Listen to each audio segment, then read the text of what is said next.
Director for today, and I would like to greet our Honorable MEC Ravi Pillay, the MEC for Economic Development, Tourism and Environmental Affairs. I'd also like to greet Dr. Sakile Ngobo, who is the Chairperson of the Board of Moses Kotane Institute, as well as Professor Maharaj, who is the Board Member of the Moses Kotane Institute. I would also like to greet Mr. Nhlagane Pongkontwana, who is the Head of Department of Economic Development, Tourism and Environmental Affairs, our speakers for today, our leaders in government, our leaders in business, and all distinguished attendees. Good afternoon.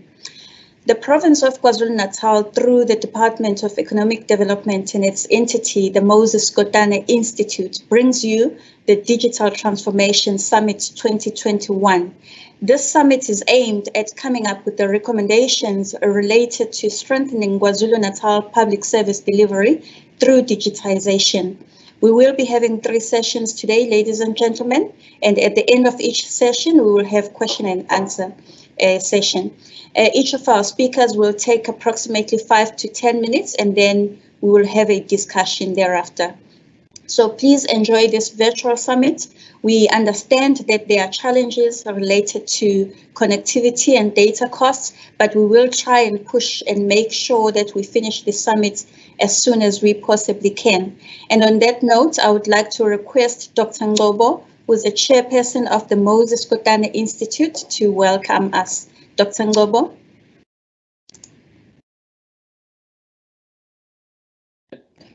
Good afternoon, everyone. My name is Dr. Sakile Ngobo. Technology is very exciting, but I now see myself. Welcome, everyone. Thank you so much, CEO, for the beautiful introduction. My role is a simple one, which is really to welcome everyone who's on the call. And we are very pleased as the Institute that we have all of you that have decided to be part of this session. Colleagues, MEC of Economic Development and Tourism, Mr. Ravi Pillay, welcome. Thank you so much for making time to be with us. Board members that have attended the call, Ubabu Nhlagane Pongkontwana, our new head of department within ETIA, distinguished guests, colleagues, and the society at large. I'm aware that we also have a number of people from the media that have decided to join us. We are very pleased to have all of you in this call. I'm deeply honored on behalf of the KZN Department of Economic Development and our lovely institute, Moses Kotane, to be here this afternoon to welcome all of you in this summit. The main theme of this session, as you all know, is to strengthen the KZN public service through digitalization. The main objective of this event is to build awareness, accelerate the integration of digital transformation in our day-to-day activities in the public sector and in the services offered to the businesses and the citizens. We are saying to all of you that the times of Z74 forms, those leave forms that get signed after the fact, must come to an end. And this session is really about how do we make sure that we partner with the global experts in the ICT sector, of course led by the provincial government in KwaZulu-Natal, under the capable leadership of our MEC and our Premier in the province that are very passionate about digital transformation. We are all aware of a number of initiatives in the province and various strategic engagements that our government has already had, especially with the big players in the ICT sector, especially Microsoft, Vodacom, BCX and others. We are very proud that we've been able to engage, and there's some very exciting ideas that our MEC will touch on in terms of some of the programs and actions that we are taking as the province. As the world gradually transforms with digital technologies, government is compelled. In actual fact, there is no other way. We just have to change. We just have to adopt this new way of doing things because it's the only way forward. I think COVID has taught us. I personally wasn't used to not go to the office, but COVID taught us that in actual fact, we can still be productive and be efficient and be effective while working from home. That's why within MKI, we've taken a view that there's a lot we can be able to do without having to come to our offices. Digital transformation is no longer just a buzzword, but it's an imperative. Our National Development Plan outlines a single cohesive national e-strategy. It is essential to ensure the diffusion of ICT in all areas of society and the economy. This then requires our government and the public sector as a whole to redirect its activities and effort to ensure that this vision is achieved in all provinces. And as KZN, we are very proud to be leading the tide in terms of this strategy. South African National Digital Transformation Strategy, as you all know, was kickstarted in 2017. The purpose of this strategy was to guide the digital transformation of public service in South Africa into an exclusive, inclusive digital society where all citizens can benefit from the opportunities offered by the digital technologies to improve their quality of life. Emanating from this work as a province and as NKI, we are very proud that we have led an exercise to totally understand where we are from a digital transformation point of view. We've conducted extensive research through various consultative workshops, and we found the key critical areas as key findings from that exercise. We've realized that because of not using technology, we tend to be slow in our service delivery and our service excellence. We have found that there's a serious digital divide among our communities. We have found the poor literacy levels, especially in our government departments. You find that a chief director cannot really interact with the computer. I mean, with the introduction of a lot of these new ways of working during COVID, a lot of our colleagues were struggling. They were not even aware that there are things like Zoom, there are things like Teams that have always been with us, we just have not interacted with us. So the issue of literacy is a big issue. The issue around data cost was another big finding from our side, where we found that there was high data cost in general and lack of coverage of network in terms of the areas where we critically require this.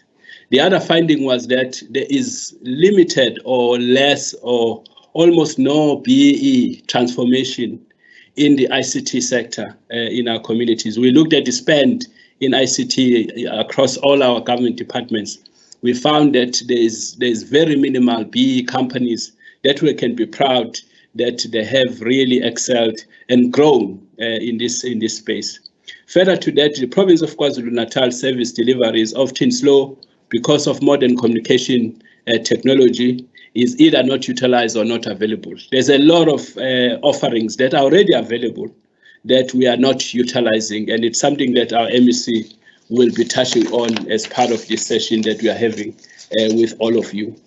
Coming back to our province, we believe that as a province, we are ready for the digital transformation. The work that we've already done has really proven that we are on the right path. But of course, as government, we cannot do it alone. We do need partners like Microsoft, Huawei, and others in ensuring that we are able to be the best in class in terms of driving digital transformation. Digital transformation initiatives have been endorsed by our government in the province, and there's a lot of work that is in progress. According to the National E-Government Strategy and Roadmap, KZN is amongst the few provinces that are leading in terms of having digital tools and readiness to access digital services. Various initiatives have been implemented and some are currently in progress. For example, the KZN Provincial Digital Transformation Strategy has been developed. It's all of the good work by Moses Kotane. We are very proud of having led that work together with the Office of the Premier. This work was concluded in December 2020 during the times of COVID. We also witnessed the launch of 5G technology, which is in line with the provincial government digital transformation strategy, which seek to bridge the digital divide in the province of KwaZulu-Natal.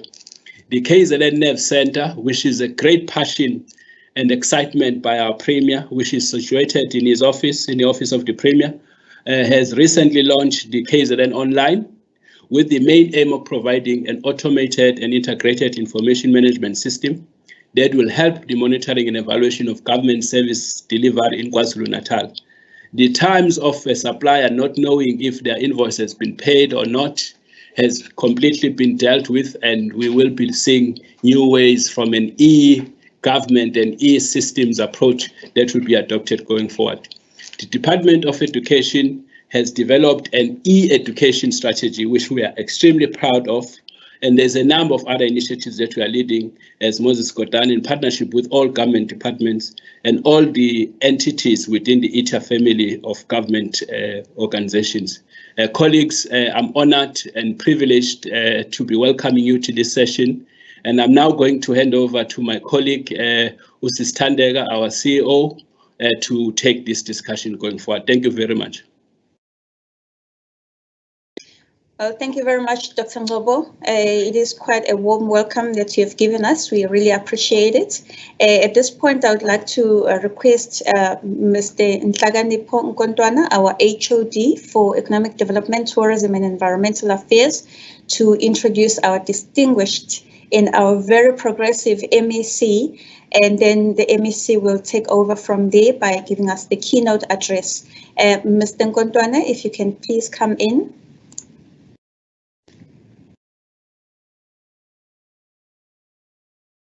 HOD.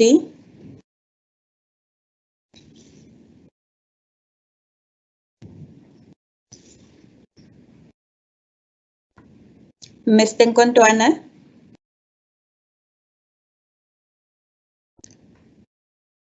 All right. In the absence of Mr. Nkontwana, I will request guidance from Mr. Ramesh to guide me as to how we move forward just before the MEC comes in. Thank you. Can I interrupt and say that there really is no need for the introduction? My name is Ravi Pillai. All right. I'm the MEC for Economic Development, Tourism and Environmental Affairs, having been appointed to this post from the 17th of November, and I hail from the beautiful town of MEC, we are losing you. Honorable MEC, if you can just maybe change a little bit, find the position.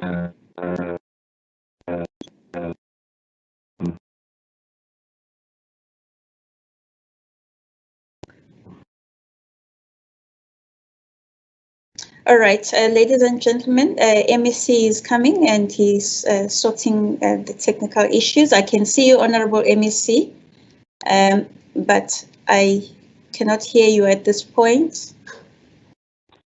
If I put my video off, does it help?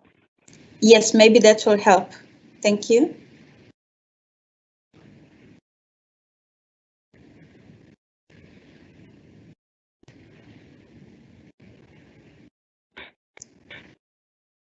Honorable MEC, we're still not connecting.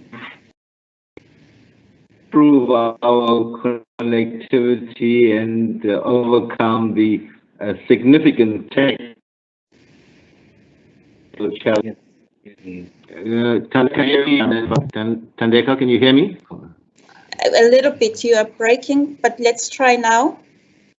I want to suggest that you proceed with the program and let me try and sort my technical issues out. All right. Thank you, Honorable MEC. Thank you very much. We'll do just that. Whilst the Honorable MEC is still trying to sort out the issues of connectivity, we will go straight into our first session, our stream, which talks about automation, integration, and digitally enabled public service. And our first speaker for that session is Mr. Skhumbuzo Ngobo, who is the Director for Public Sector at Microsoft, and he's going to be talking to us about digital solutions for public service business, especially in KZN or the KZN context. Mr. Ngobo, we would like to welcome you and thank you very much to Microsoft for enabling Microsoft Teams, which is a platform, a digital platform we're using today to have this summit. Thank you very much. Please come in, Mr. Ngobo. Hi, can you hear me? Yes, I can. Thank you very much, Madam Chair or the Program Director. My name is Kumbuzo Ngobo. Thank you. For protocol purposes, I need to declare that I come from KwaZulu-Natal, from a small town called Escort, Mjezi. I come from Wembezi section, subsection which is 5 room. Madam Chair, we are meeting after a very progressive budget speech that was delivered yesterday, and I will touch upon when we look at the context. For protocol purposes, let me extend my acknowledgement and digital greetings to the chairman of the board of Moses Kotane and the entire board, the MEC, the management, and the entire attendees that we have before us today. It's a great privilege to have a conversation, Madam Chair, after you've adopted your digital strategy as a province, after you've adopted your cloud policy as a province, after we've seen digital initiatives that are taking place in KwaZulu-Natal. As a matter of context, before I enter into why we are here, what is the context we are operating on? A year ago, shortly when I joined Microsoft, I had a meeting with a customer in Braamfontein in Joburg. As I was waiting, having coffee, I met a very young man who had traveled all the way from KwaZulu-Natal, took a bus. I think at that time it was Greyhound, I'm speaking under corrections. He only traveled to Joburg just to attend a tender briefing in the ICT space. As I was folding my laptop, preparing to walk into my meeting, we ended up having a conversation. And Madam Chair, to cut a long story short, I just want to congratulate the Moses Kotane on the initiatives around the SMME initiative that we have undertaken in partnership with the Microsoft. Each time when I engage with young people, I applaud the progress that you are making. Madam Chair, we are meeting at an intersection of the third and the fourth industrial revolution. We are firmly positioned to go full steam in fourth industrial revolution.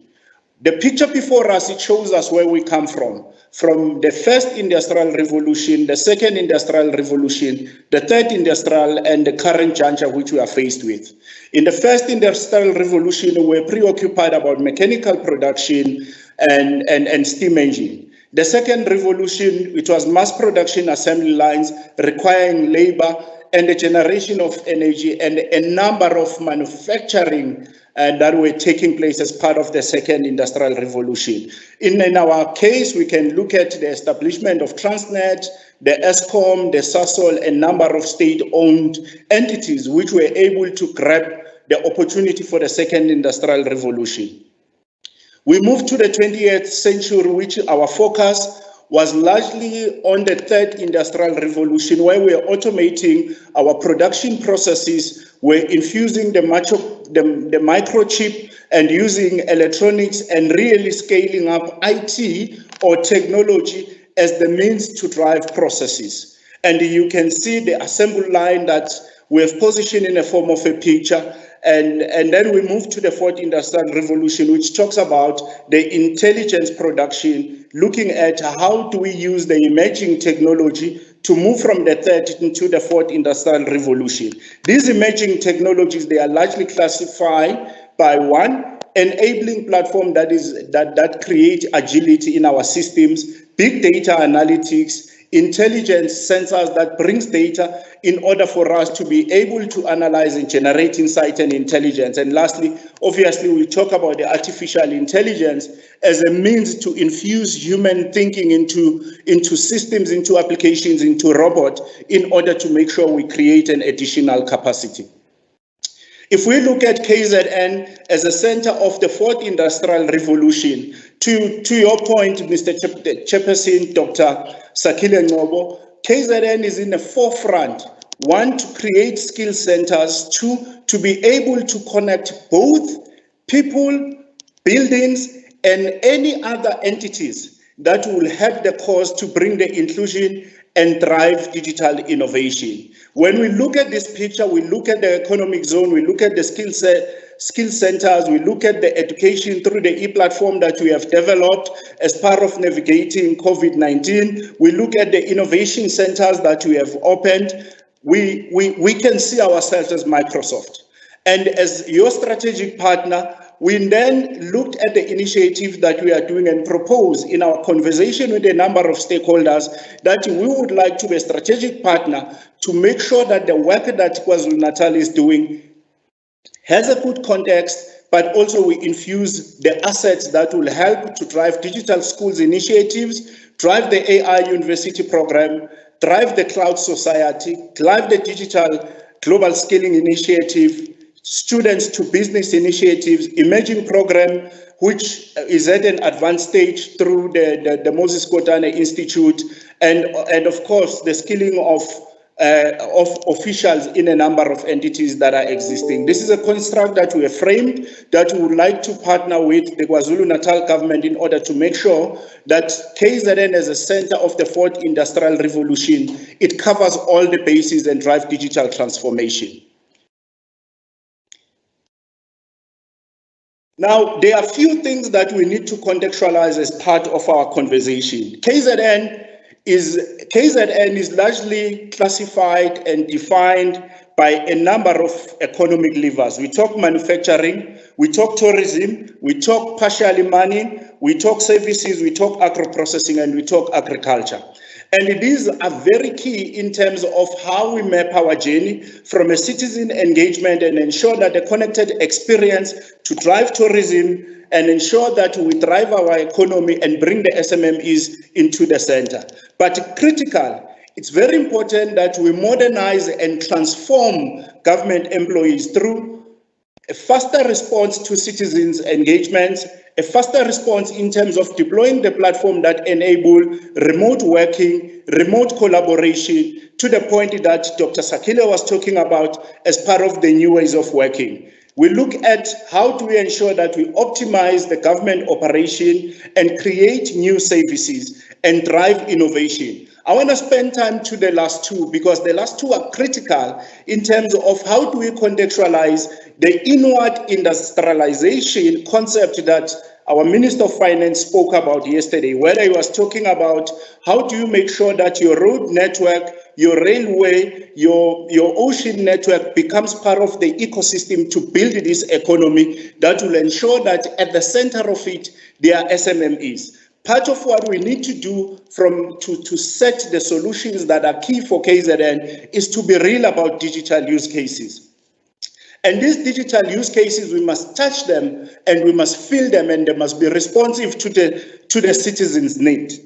And these new services, Madam Chair, through your permission, I would classify them as we need to shift now to get into how are we modernizing simple things like driving licenses. How do we move from the paper-based into e-licensing as a use case? Because Department of Transport, as we speak, they have a lot of systems that we can lift and shift into cloud platforms and start allowing the SMME to innovate. Once we have a use case that the government invests on the back of the NEV Center, which provides the central analytics of performance and monitoring for the entire province, how do we make sure that we empower citizens through our new services? And I think, Madam Chair, if we look at impacting the citizens, one of the things that we need to do is to enable our local government to generate revenue, to enable the province to generate revenue.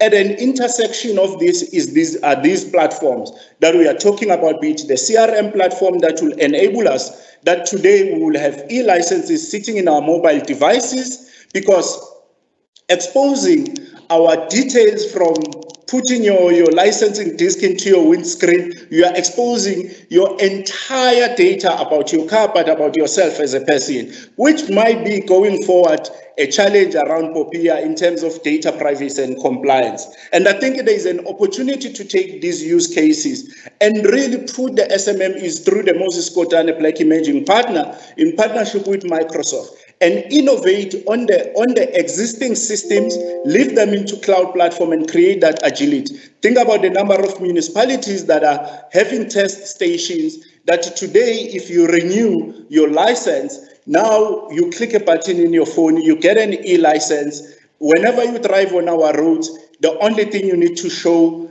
is just your phone with an e-license, and that is the empowerment. And you release the capacity in terms of the testing stations to focus to the new beginners in terms of training, in terms of learners, in terms of testing. But more importantly, you also release your police force and repurpose it to look at how are we going to curb crime in our major crime hotspots, because we have an additional capacity. Madam Chair, digital transformation is about economy, is about inclusivity. It is about how we make decisions. It is about how we're scaling up, and more importantly, how do we build a resilient infrastructure. It is about agility. It is about shorter time to delivery. I always joke with my colleagues that if communities want to organize a service delivery protest, it is organized through digital platform in our days. It's either there's a WhatsApp group, it's either is on Facebook, it's either is on Twitter.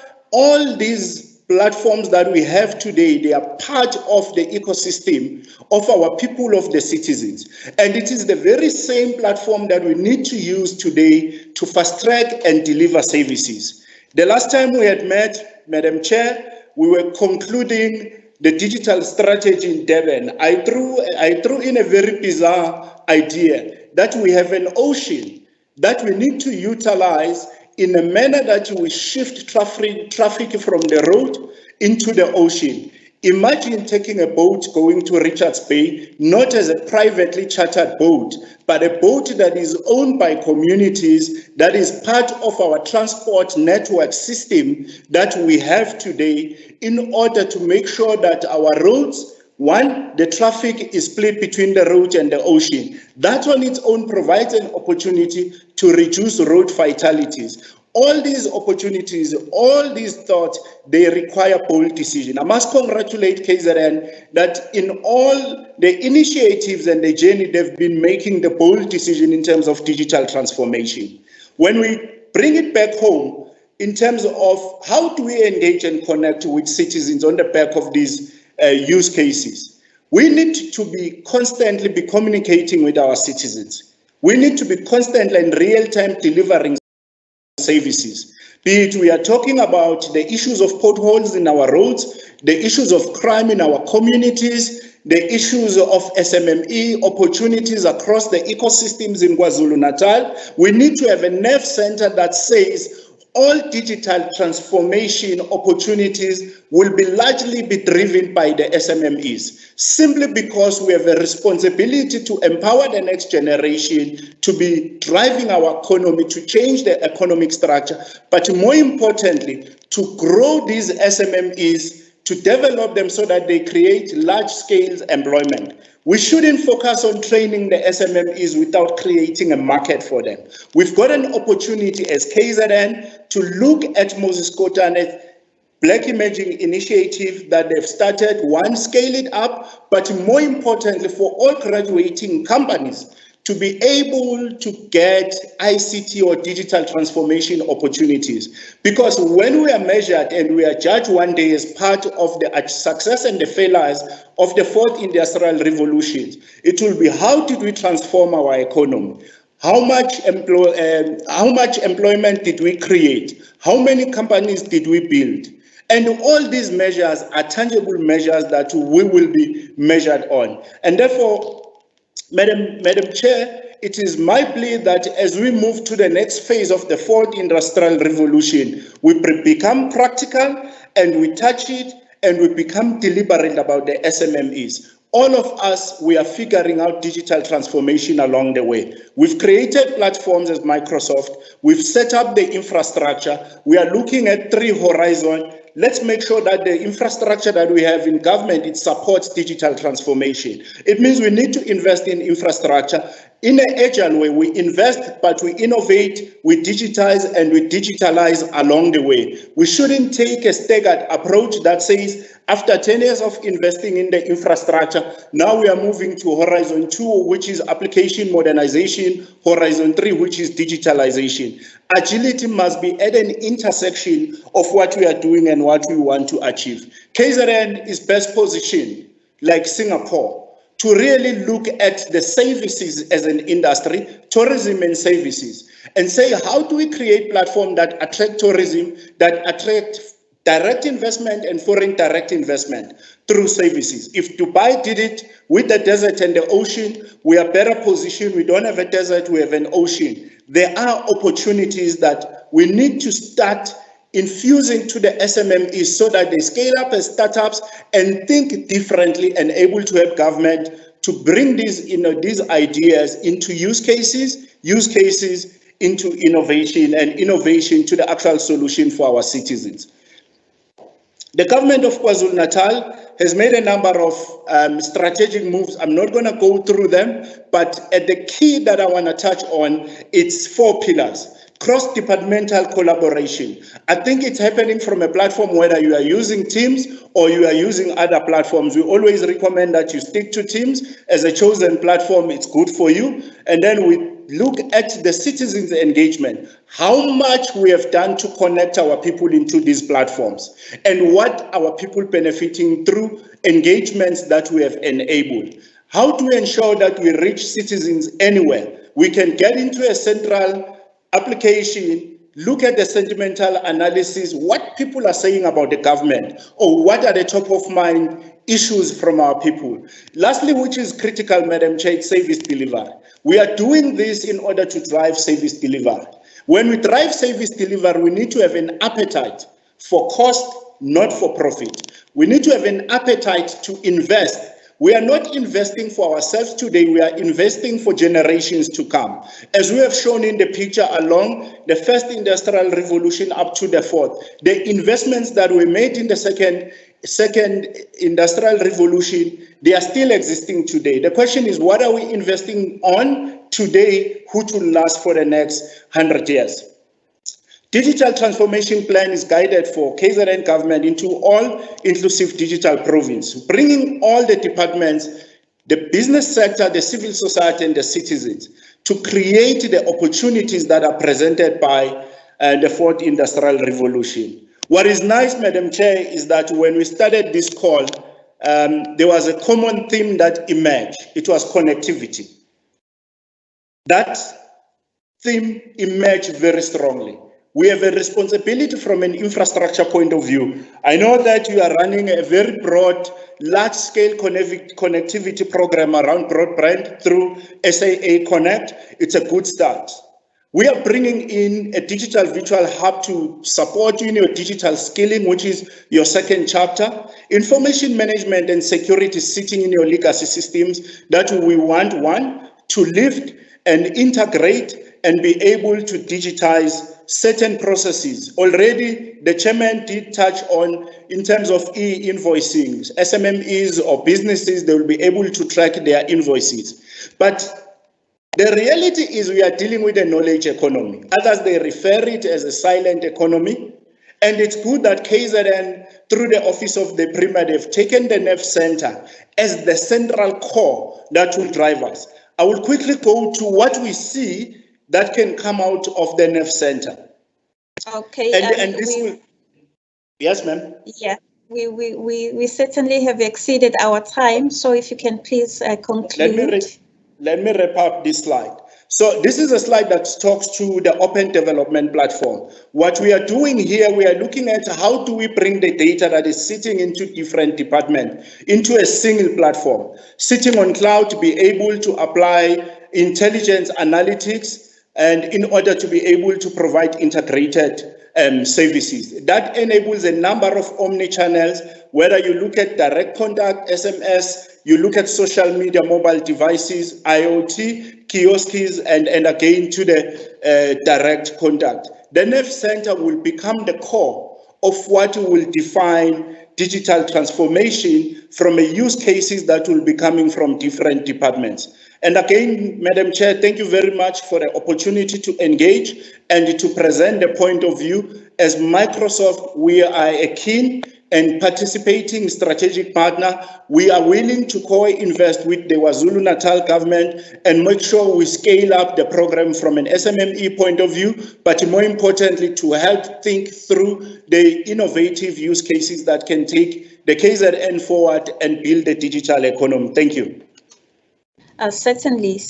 Thank you so much, Mr. Ngobo. The key theme there is that we need a connected, consolidated government. And you're talking about the cloud. Whilst you're talking about that, I was thinking, that's good, because our next speaker is Dr. Anyetei Akonai from the University of KwaZulu-Natal, who is going to give us a perspective towards a government public cloud model. And he's going to be, Dr. Akonai will be giving us a perspective of South Africa, or a case of South Africa. If I can welcome Dr. Akonai.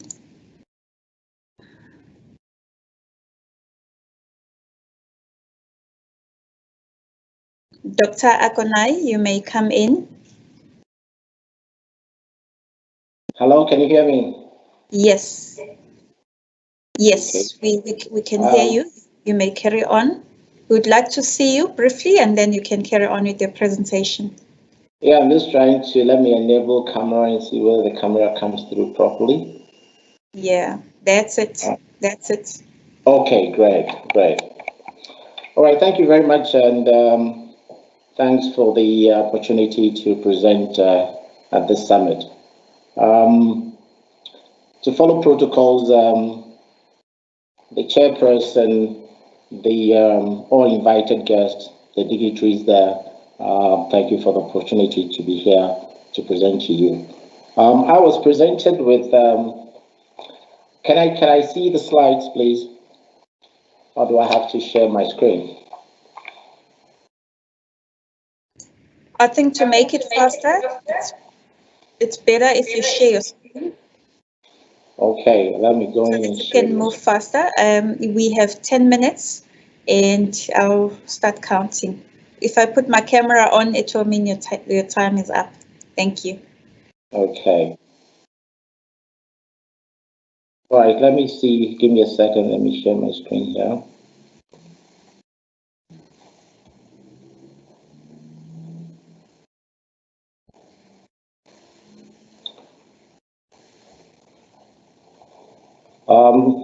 Can you see my screen, please? Certainly, we can see your screen. Okay. Yes. All right. Thank you very much. I was tasked to present on towards a government public cloud model, the case of South Africa. And I think that we've heard a lot about the cloud, and it's very important to give some clarity as to what really is the cloud. And I think that most organizations and government in particular have embraced the notion or the concept of the cloud.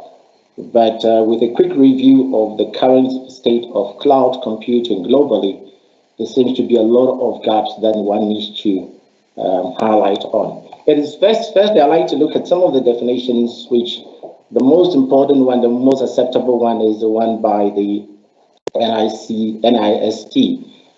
It looks at it as a model for enabling ubiquitous, convenient and on-demand network access to a shared pool of configurable computing resources, which are network services, storage application services, etc. Without going through the rest, the key point that I want to highlight here, the key element is that it must be an enabler. Because much as everybody talks about the cloud, whatever cloud that you talk about must be an enabler. So we had the previous Microsoft talking about it. We had the chairperson and yourself also talking about how do we enable. So the key point is if you want to enable and you want to reach, the second point is extensivity, the reach.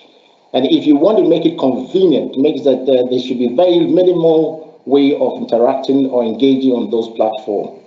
It should also mean that it should be accessible, extensive and accessible.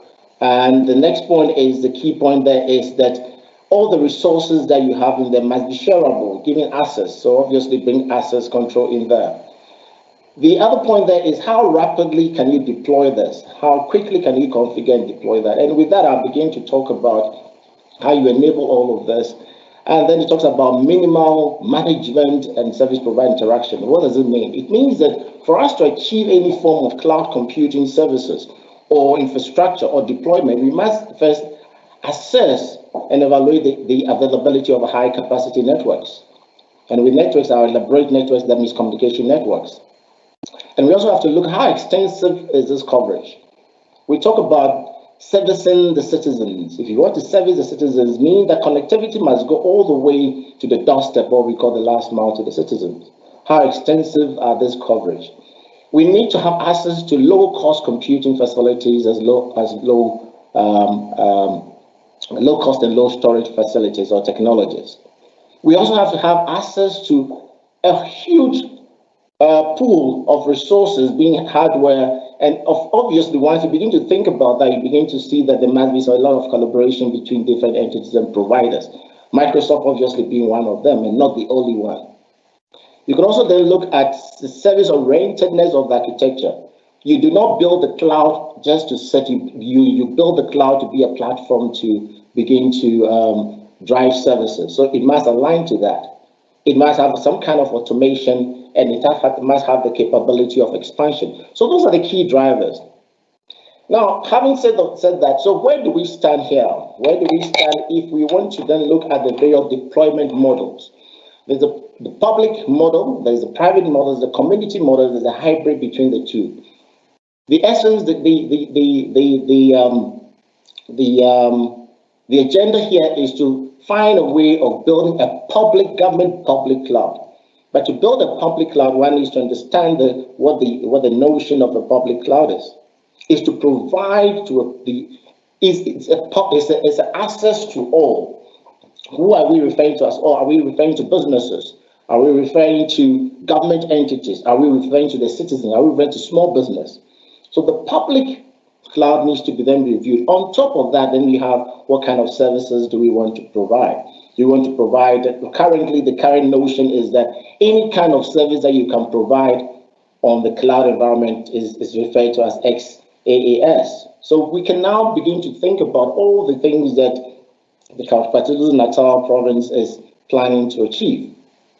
How do we influence that? I look at this particular slide and say to myself, what are the key influencing factors? Are the organizational environment, the environment that we prevail in, and the technology. The organizational environment, I'm looking at government as an organization, and I'm looking at how as top management, in other words, the leadership within each of the government department, how organized are we?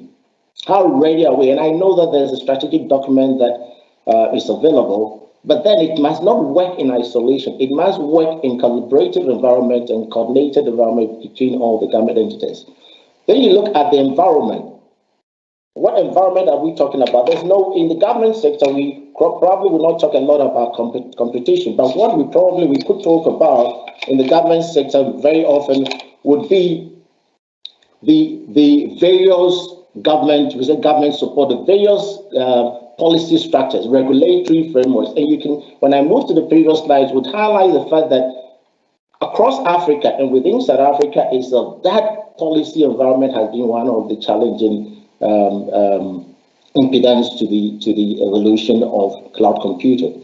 The last influencing factor would be technology. And that I'm very, very often I get very comfortable with the technology side because there is technologies available. We know all the big players, the Microsofts, the Amazons of this world. You can mention all the big companies. So what is the current state of computing in Africa? I look at it from the issues and the way Africa has been trying to resolve this issue. One of the biggest challenges within Africa from all the documentation is that Africa suffers from the broadband internet connectivity, the lack of availability of the infrastructure and capacity. There is very limited wired infrastructure. And if you look on the other side, one of the ways that Africa has quickly begun to bridge that gap is to deploying wireless technologies. So you can see the 4Gs and the 5G trying to bridge that gap. The second issue, which is very paramount, is the power grid. And we know about load shedding in South Africa. It's not only a South African thing, it's across Africa. How is Africa trying to bridge that gap? It's trying to look for alternative power sources and then looking at solar issues, and the issue of policy.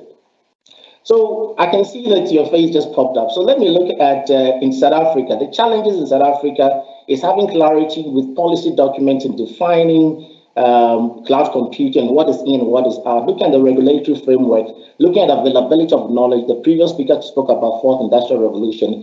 It requires extensive knowledge base and areas of expertise. And then we have to align ourselves, how are we aligning ourselves to the global standards and international standards. So with that, I then have a brief look at the ecosystem of cloud computing. You can see that there's a cloud technology providers, that those who build the infrastructure, putting the technology together, those who use it to provide services, and those who consume it. What role is government? Government needs to look at itself in all the 5 areas I've identified here. Government is a regulator, government is a facilitator, government is an enabler, government is a provider, and government is a customer. So how would government begin to look at how it's going to deploy a cloud computing services? I have highlighted 1, 2, 3, 4, 5, 6 technological theories and models that will drive that, and the factors that will drive that. But then look at my concept. My government cloud framework concept looks at a framework like this, where government becomes the regulator, who in fact he is a regulator, and as a regulator, he must provide an environment that provides international regulatory frameworks that it makes it possible for all the key players to participate.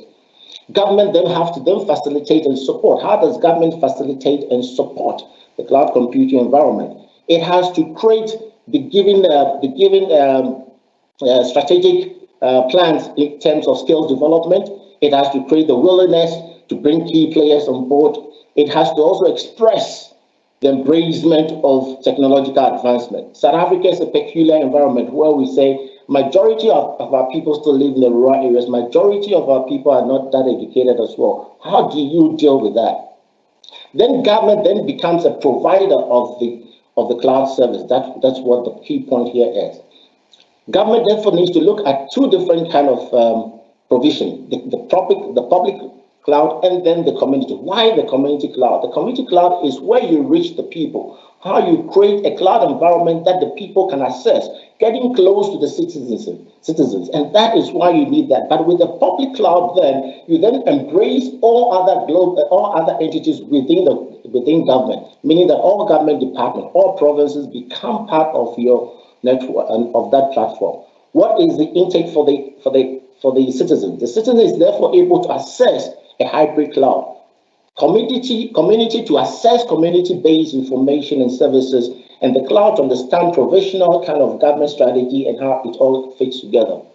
I then look at one of the key things that is a key issue within South Africa, the issue of government procurement. How would government go around procuring this kind of service and building a public cloud service? I look at three platforms. First, the enablement of small businesses. In the cloud computing environment, the big players seem to dominate, and the small players continue to procure from the big players. And government cannot, by its own policy, bypass the small providers and go to the big. But it also becomes cost-effective to do that. So the model says that in a hybrid environment, government procurement must have this structure, be able to empower and facilitate small businesses to procure from those big players, and government itself to negotiate directly with big players to be able to have cost-effective solutions in that environment. So what are some of the regulatory environment to drive this kind of structure? First is the making sure that there's the issue of transparency and competitiveness, bringing multiple stakeholders into the play. The second is jurisdiction, a big issue about jurisdiction. A lot of organizations and companies and government itself seem to have laws that are self-limiting, which one of them is South Africa. So we said, let's look at jurisdiction and align to international and national law, standards and best practices, and I've listed some of them in previous, in some of the slides that I've skipped. The third is the global international integration. And one of the key things that we all know is that there's a big coastal cabling infrastructure that goes around Africa. It promises about 500 tetrabytes of capacity. How do we integrate into that kind of thing with government itself driving with a national strategy? The last but not least is to have other supporting legislation, issue of governance, issue of infrastructure expansion, issue of skills development, and provisioning of incentives for small businesses to then align to that. What are some of the current policies and legislation that I've highlighted? POPI is self-limiting, login credential issues, consumer protection issues. Everything you do in the cloud, you must have a way of understanding how and what exactly is in the cloud, and who is responsible, who owns it, and how secure it is. Government had a plan to have 100% broadband penetration by 2020. Currently, we are only sitting at 13%. So what are some of the key players that we can then begin to interact and work with? I have identified some of the Microsoft, IBM, Amazon, Google, etc. The local small players that are beginning to come up as internet solution, T systems, VOX, etc. The various service providers who are providing other services I've also highlighted here. The question now is not if government should or should not. It is that there is opportunity for government to deploy a cloud service. But how it should deploy it aligns to the framework that I've proposed, and I hope that that would sort of be a starting point and be an enabler. And I think with that, with my time already gone, thank you very much. And thank you for the opportunity. If there are any questions, we'll address them as we go along. Thank you. Yeah, thank you very much, Dr. Akonai. I'm hearing myself. Yes, so Dr. Akonai is saying there's quite a great opportunity now for government to deploy cloud services, and that is great. At this point in time, we will allow our Honorable MEC Ravi Pillay, to come in and give us the keynote address.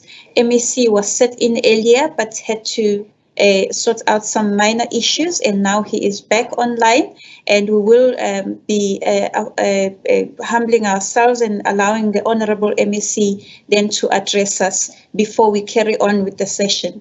Whilst Honorable MEC Pillay is on the floor, you are more than welcome to post your questions on the chat, and we will address them later. Thank you very much. Honorable MEC, kindly come in. Thank you very much, Thandeka. I hope I can be heard now. Yes, we can hear you now. I am tempted to name the service provider that was at the place where I could not succeed, and indeed the service provider where I am now. But apologies for that, and thank you for the opportunity. Let me recognize you, the Program Director and CEO of MKI, Mr. Thandeka Ellenson, the Head of Department, Mr. Nkontwana, the Chairperson of the Moses Kotana Institute, Dr. Saki Lengobo, the Manager for Research and Innovation at MKI, Ms. Bongiwe July, the Associate Professor at Northwest University, Professor J.E. Chukwera, the Director of the Hasso Plattner School of Design and Thinking at UCT, Dr. Richard Perez, Senior Lecturer, Dr. Upasana Singh, I believe it was Dr. Akonai who just spoke just now, and the Director of the Public Sector at Microsoft, Mr. Skumbuzo Ngobo, and the Chief Technology Officer at Africa Learn, Mr. Njabula Khadeba. Ladies and gentlemen and friends, it's a pleasure and honor for me to be part of this very, very important session today, and may I take the opportunity to congratulate MKI. And certainly from a government perspective, MKI is at the cutting edge of tackling and overcoming the challenges and delivering on many of the things that I've already heard you speak about, which I was able to follow in a little bit of an intermittent way over the last half an hour.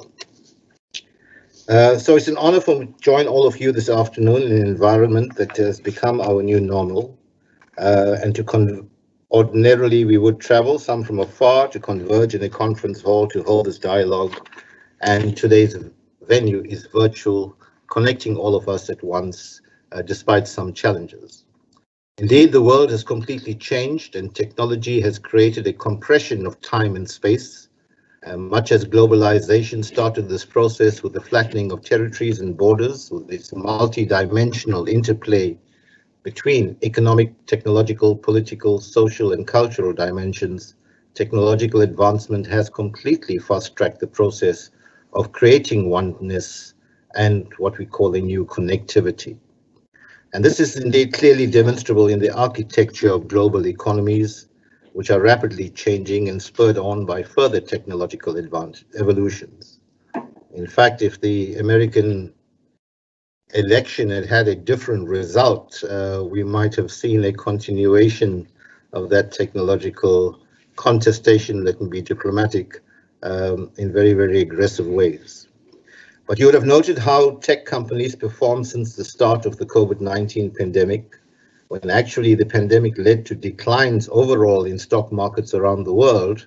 But there were a few, and some of whom have been mentioned already. Jeff Bezos, the CEO of Amazon, saw his wealth surge by $35 billion during this time. When other companies were busy shedding jobs, he was hiring close to 200,000 people because of the demand for his products and services. The founder of the online conference platform Zoom, Eric Yuan, built a $30 billion empire in less than a decade, and today we rely on some of the platforms quite regularly.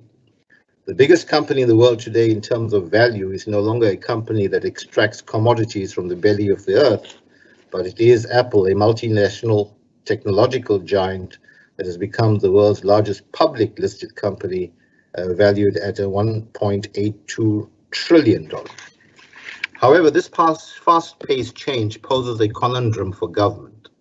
The percentage, certainly in governments such as ours, the percentage of people with cell phone subscriptions is now higher than those with access to even the most basic sanitation, thus forcing policymakers in the developing world to give urgent consideration to what gets prioritized in budgets: sanitation or cell phone infrastructure. In trying to address this conundrum, I will attempt, and forgive me if I'm going to repeat some of what you have already said, and I'll try to summarize. So it is imperative that governments of emerging economies strive to enable this digital transition through a series of interventions. And these include, as you have already said, reducing capacity constraints, improving skills, investments in ICT ecosystems and digital infrastructure, as well as the regulatory framework and policies that boost investments in innovation. However, for digital technologies to impact economic development, appropriate policies, programs, and incentives must be put in place to ensure that emerging economies engage fully with the digital economy and optimize its benefits while minimizing the risks, and there are some. So globally, the benefits of digital transformation have already been felt by consumers on the demand side of the economy who historically enjoyed access to technology. However, the next phase of this transformation will predominantly be focused on the supply side, whereby massive structural improvements in efficiency and productivity increases are needed. An unintended consequence of this rapid pace of change has been the emergence of a growing division in the global economy between those who use these technologies and those who develop, distribute, and manage them.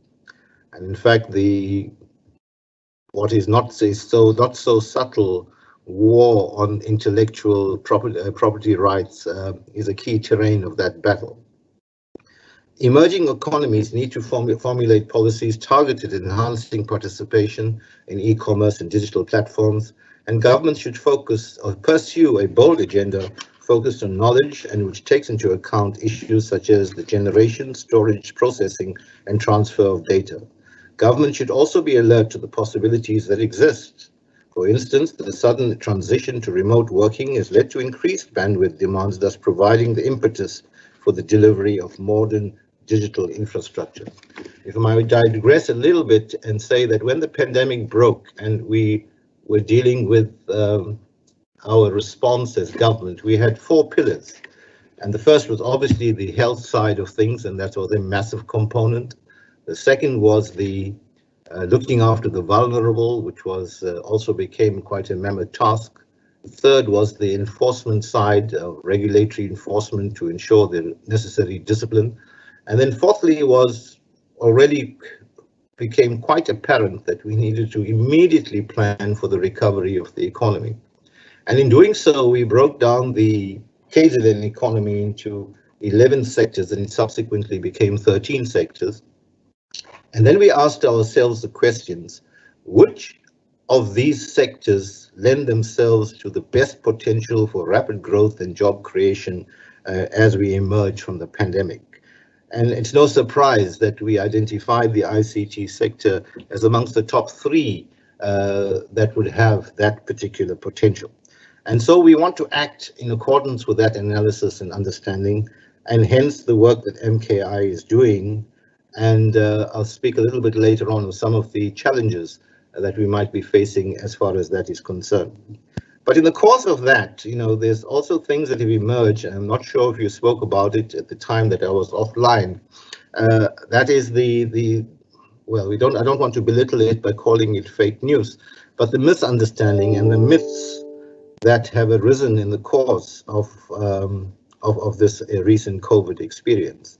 And I'm sure you all know that with regard to the 5G rollout and the launch led by the Premier, was then met, or even before that, was met with this narrative out there, which at one level is quite outrageous, that 5G is going to be is transmitting COVID-19 and other issues. And so that must become part of our strategic approach to educate and constantly debunk these myths. And we would rely on experts such as you have around the table to constantly put out the information out there so as to debunk these myths. But it also became apparent in the course of dealing with that, and some of you may recall that the Premier called a webinar to deal with this specific issue and neutralize what was fast becoming a threat. You know that there was actual physical sabotage of many of the towers in the townships, especially.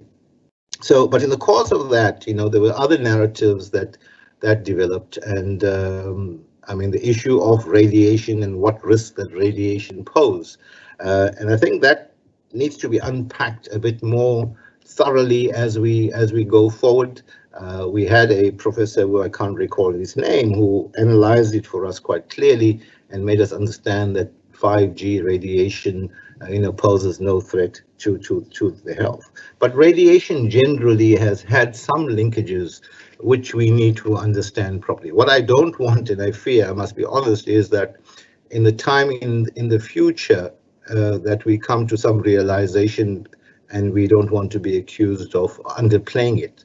And I've used the example of, for 60 years or more, the tobacco industry was able to resist a accusation that tobacco causes cancer of the lungs, and today it's accepted that is so. So we must, the transparency and integrity of our narrative becomes quite important to maintain trust and confidence of our people as we engage in this technological, it's really a revolution. So there's no doubt that COVID-19 crisis has accelerated this digital transformation, and in the last few months, we've seen in probably a couple years worth of transformation. And in the process, industrial age governance, which still dominated public sector organizations throughout the last decade and acted as a brake on digital transformation, was quickly disengaged. There remains, however, the fear that once this pandemic recedes, and hopefully it will, the old industrial age way of doing things and of service delivery will reappear. And on this issue of the rollout, and I really want to be upfront both to MKI and to seek the expert advice on the rollout, that we are not happy with the level of our connectivity and the infrastructure that should underpin such connectivity in KZN. And currently, while we are working with the SA Connect program and the BBI and Centec and CETA and the national department, and we want to do that because we feel that we'll have a better response to those who need it the most, and to bring in smaller players and SMMEs. But we are also mindful at the other time that some other provinces have simply gone out to the market and appointed some of the bigger players to just run it, to implement the infrastructure to the extent that they have the budgets to fund it. So getting the right mix is an important part of the way forward, and we would like to have the benefit of your expert advice as we make those critical decisions. It is worth noting that prior to the pandemic, it was apparent that less developed countries were already leading technology developments in many areas, such as mobile payments in Kenya, for example, digital land registration in India, and e-commerce in China.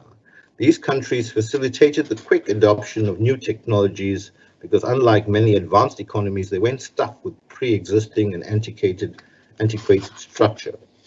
And I hope I'm not going to take too much of time. Let's just touch on a couple of these examples. For example, in India's Andhra Pradesh have implemented a blockchain-based platform which encrypts land ownership data records, thus making them incorruptible and transparent. Of course, we still rely on our land surveyors to go out on site and develop those maps, and the deeds office system, which is, well, comparatively would be quite antiquated. And in this case, they reduced travel times of buses by 20% and increased ridership by 30%. So the list of such technologically driven initiatives are endless. And coming closer to home, as we turn to our attention to our province is not a small player. Our economic strength is roughly 16% of GDP, which makes it the second biggest province economically.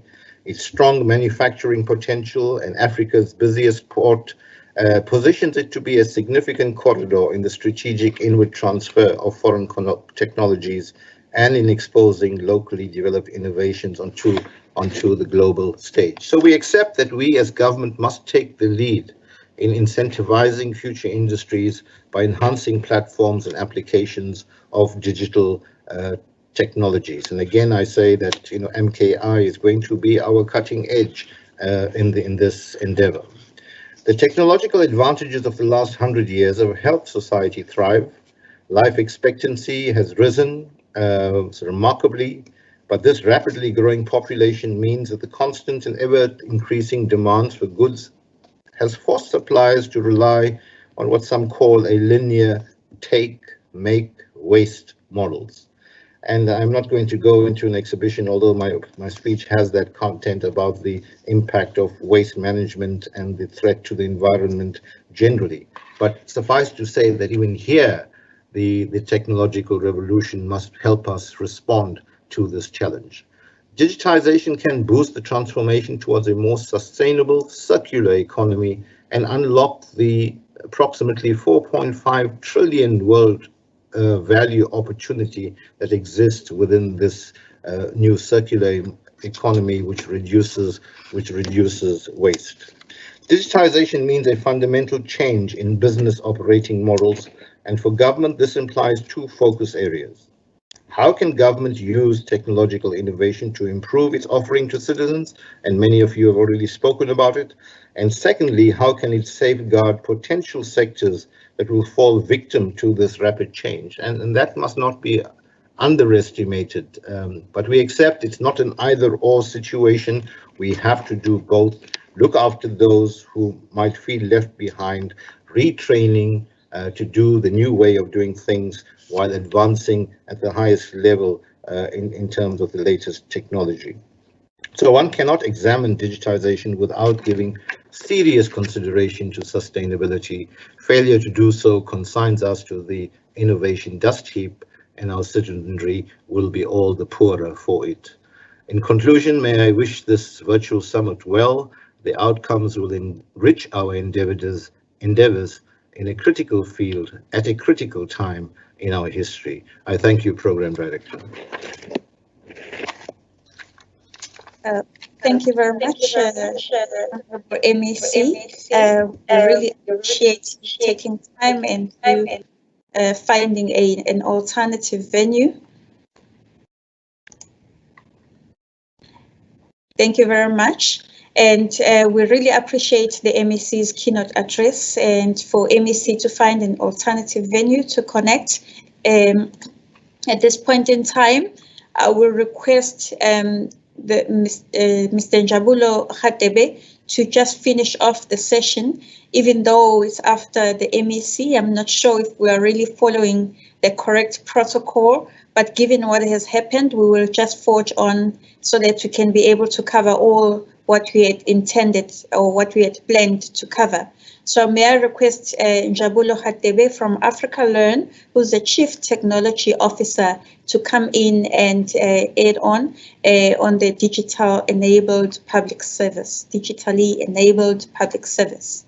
Mr. Njabulo.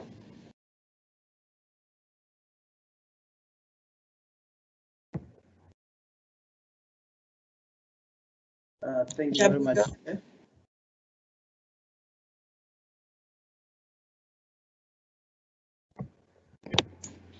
Thank you very much, Chair. Am I audible? Yes, you are audible, and in the interest of time, we will give you a few minutes, please. I will try my level best to cover everything in due time. Thank you very much, Madam Chair. First of all, I'd like to take this honorable time to actually honor the MEC, the CEO, distinguished guest, the head of department, as well as all that are everyone who's connecting today. So thank you very much for this time. Obviously, Africa Learn is a company where I come from. Such Africa Learn, Mr. Njabulo Khatebe. I represent the technology structures from there. Now, as a lot has been unpacked already, I will just recap from what has been mentioned before and then go on with that. Such Africa Learn is a company which was introduced in the system in 2013. We operate in Smart Exchange Building. We are accredited with different bodies as partners, and we've got different accreditations. Hence, we are now involved in the technology part and making sure that the structures that operate in the system as well as in the government are operational and they are up to standard as we speak. Now, where we currently come from, we actually look at the current situation right now.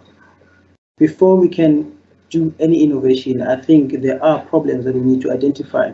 Part of the problems that we have seen and identified are in the sector of health department.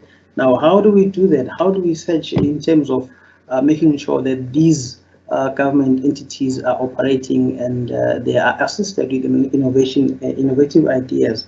We actually look at what is happening currently. The Honorable MEC has spoken about the COVID-19, that is the drive now, which actually made most of the economic changes in terms of technology and fast-tracked everything to be rightfully updated on the systems. However, we're still experiencing some of those challenges in terms of the system.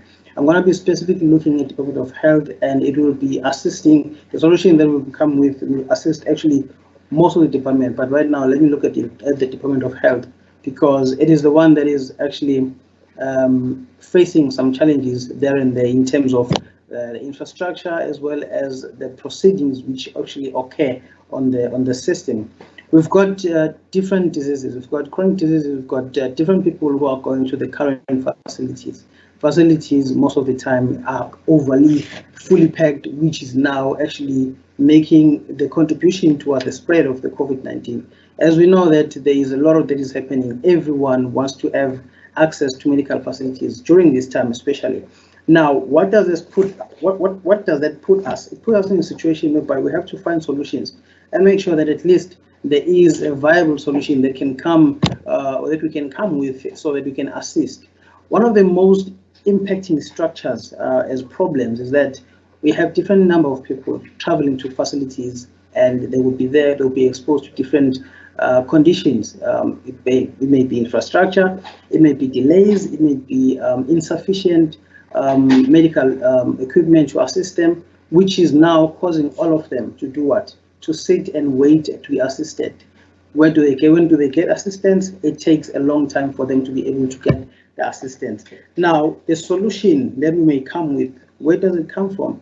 It comes from all of these challenges that we are facing. There are different aspects of challenges that are there. You talk about pregnant people, you talk about elderly people who cannot actually afford medical facilities to travel there, but you find that the challenge is that they will travel, they will have appointments on these medical facilities, and then they will travel only to get that, to find out that the clinics or the facilities do not have that medication that they're supposed to get at the same time. Now that impacts on their livelihoods because the traveling exposes them to different kinds of things. As we know, most of the people right now are working from home because of what? Avoiding all these challenges when you're coming from the facilities that we get exposed on. What is the solution that we're proposing? A solution that we come across and proposing is that, what if we create a virtual central system? This system now will be able to do what? To actually mitigate and elaborate and eliminate most of the challenges that are being faced. What are the steps for actually running this virtual central system? Well, the first step would be to digitize the current analog system. We know that there are actually systems that are being used from all these departments, but however, some of them are still manual. How do we then empower them in terms of being able to make sure that the services are done in a much quicker level in the state that is happening right now in terms of technology? We'll have to create a database management system for all of these services so that they can be able to be assisted in terms of managing and making sure that clients are being assisted very fast. All these steps, we've got a template, we've got a document which thoroughly explains everything in terms of this digital virtual system that we are proposing. The fourth step will be to create features that will allow what you call the patient or the citizen to be able to actually participate in wherever they are in terms of connectivity, in terms of being assisted, in terms of making sure that they can book, they can make those appointments wherever they are. Obviously, COVID-19 regulations allow us, or they prevent us from having so many gatherings. Whereas in reality, when you see a lot of people gathered, you wonder what is happening there, because why? There's no social distancing, there's nothing that is happening there in terms of managing the regulation. So however, people being exposed in systems where there is a lot of crowd, it becomes a challenge because it puts much more strain to the government systems as we are battling even right now. So all of these systems, how do South Africa benefit or government benefit from this? The automation and innovation system plan would be that would have to develop this system to be able to assist in terms of people connecting to this device, to the system. How do we do that? The product should have what? Accessibility. Every citizen shall be able to access the systems, shall be able to access the assistance through their devices. Currently, we're speaking of 24 million in terms of stats of people who actually have the mobile devices. Some have laptops, some of them have gadgets like tablets and so forth. But however, everyone can be able to connect and be assisted. Now, this is a virtual clinic system which will assist government in making sure that everyone who attends the system is assisted. How is that done? You look at the current process versus the proposed solutions. Currently, right now, you find people queuing in government facilities, queuing in clinics, queuing in hospitals, waiting to be assisted, to get beds or to be asked to get any medical assistance from there, only to be told maybe at a later stage that the doctor is not there or the medication is not there. But the proposed system would be able to book for the client, book for the citizen, so that they can be able to log in even if they're at home and make a booking for the system to be able to get an appointment for the facilities. However, all elderly people cannot make sure that they travel to the facility to wait for the longer days. How do we then, as innovators, assist those? Obviously, at a later stage, we'll have to introduce the drone systems, whereby those chronically ill people who cannot travel, who cannot do all those things, there can be delivery systems for them wherever they are. They will be able to access the facilities as well for their healthcare problems. Now, this is a short data flow of the system, whereby we're not saying we want to access the database for government, but we are saying the system will actually help to embed clients, to embed any citizens to be able to use the software, the system, so they can be able to be assisted and get assistance from there. So that is the system that we're proposing, as well as this now does not only help only Government of Health, it helps even other departments, you name them. Wherever there's a system, you're not saying that we want to replace that, but it's a betterment of everything that is there. Virtual central system will be able to assist people to help to solve their problems much quicker, to get the e-ticketing systems work so that they cannot go and flood the facilities, government facilities at all times. Thank you very much for giving me this opportunity. We are actually a member of Black IT Forum in KZN, and we are a member of other bodies as well. So we are available for any kind of assistance or any kind of innovation ideas where else SMEs are required to participate in. This will create job opportunities. It will create massive job opportunities for our fellow South Africans, as we know that there's a lot that has happened in this country, and jobs have been lost. So this intervention will create jobs, as there will be people who will be needed to manage this system. Thank you very much. Thank you so much, Mr. Njabulo Hadebe from Africa Learn. In the absence of questions, we'd ask if you have a question, if you can please post it on the chat box, but we do not have questions for this session, and we'll just forge ahead and go to the next stream so that we can save time and data.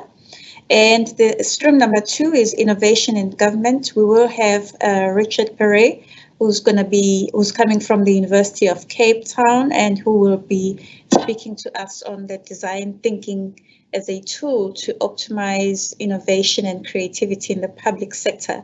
And Perez is coming from the University of Cape Town from the Hasso-Plattner School of Design Thinking. Mr. Perez?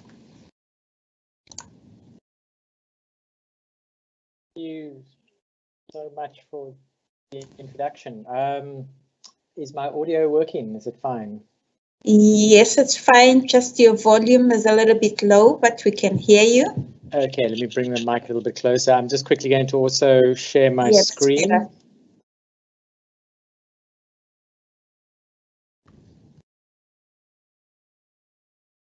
See my screen as well, can you? Yes, we can see your screen. Thank you very much. Fantastic.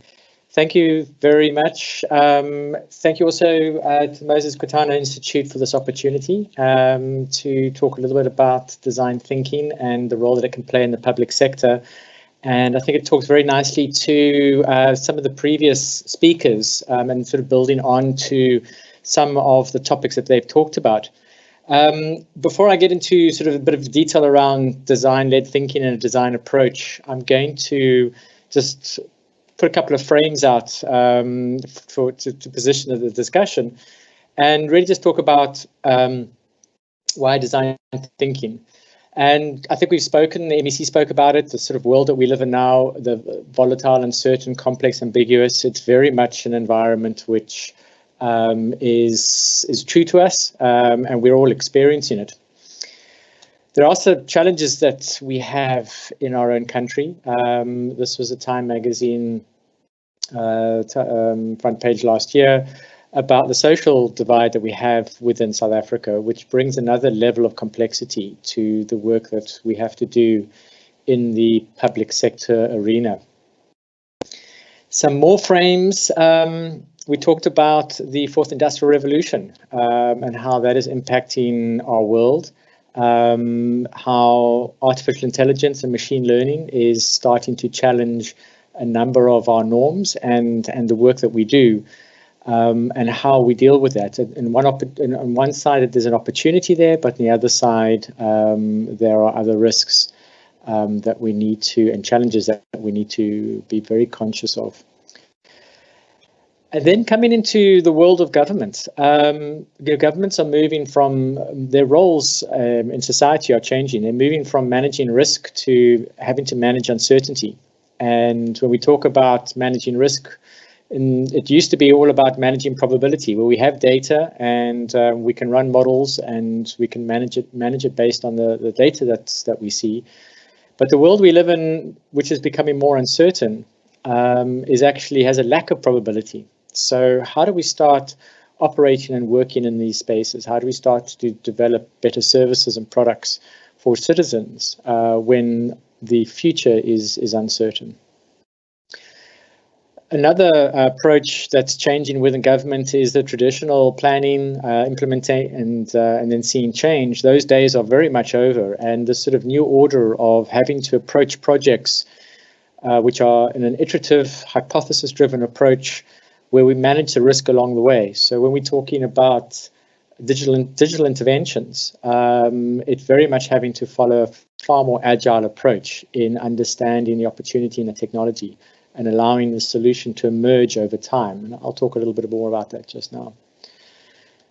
So in government, this concept of prototyping becoming the new planning, where the need to run more pilots and learn from pilots and iterate as opposed to try and plan everything up front.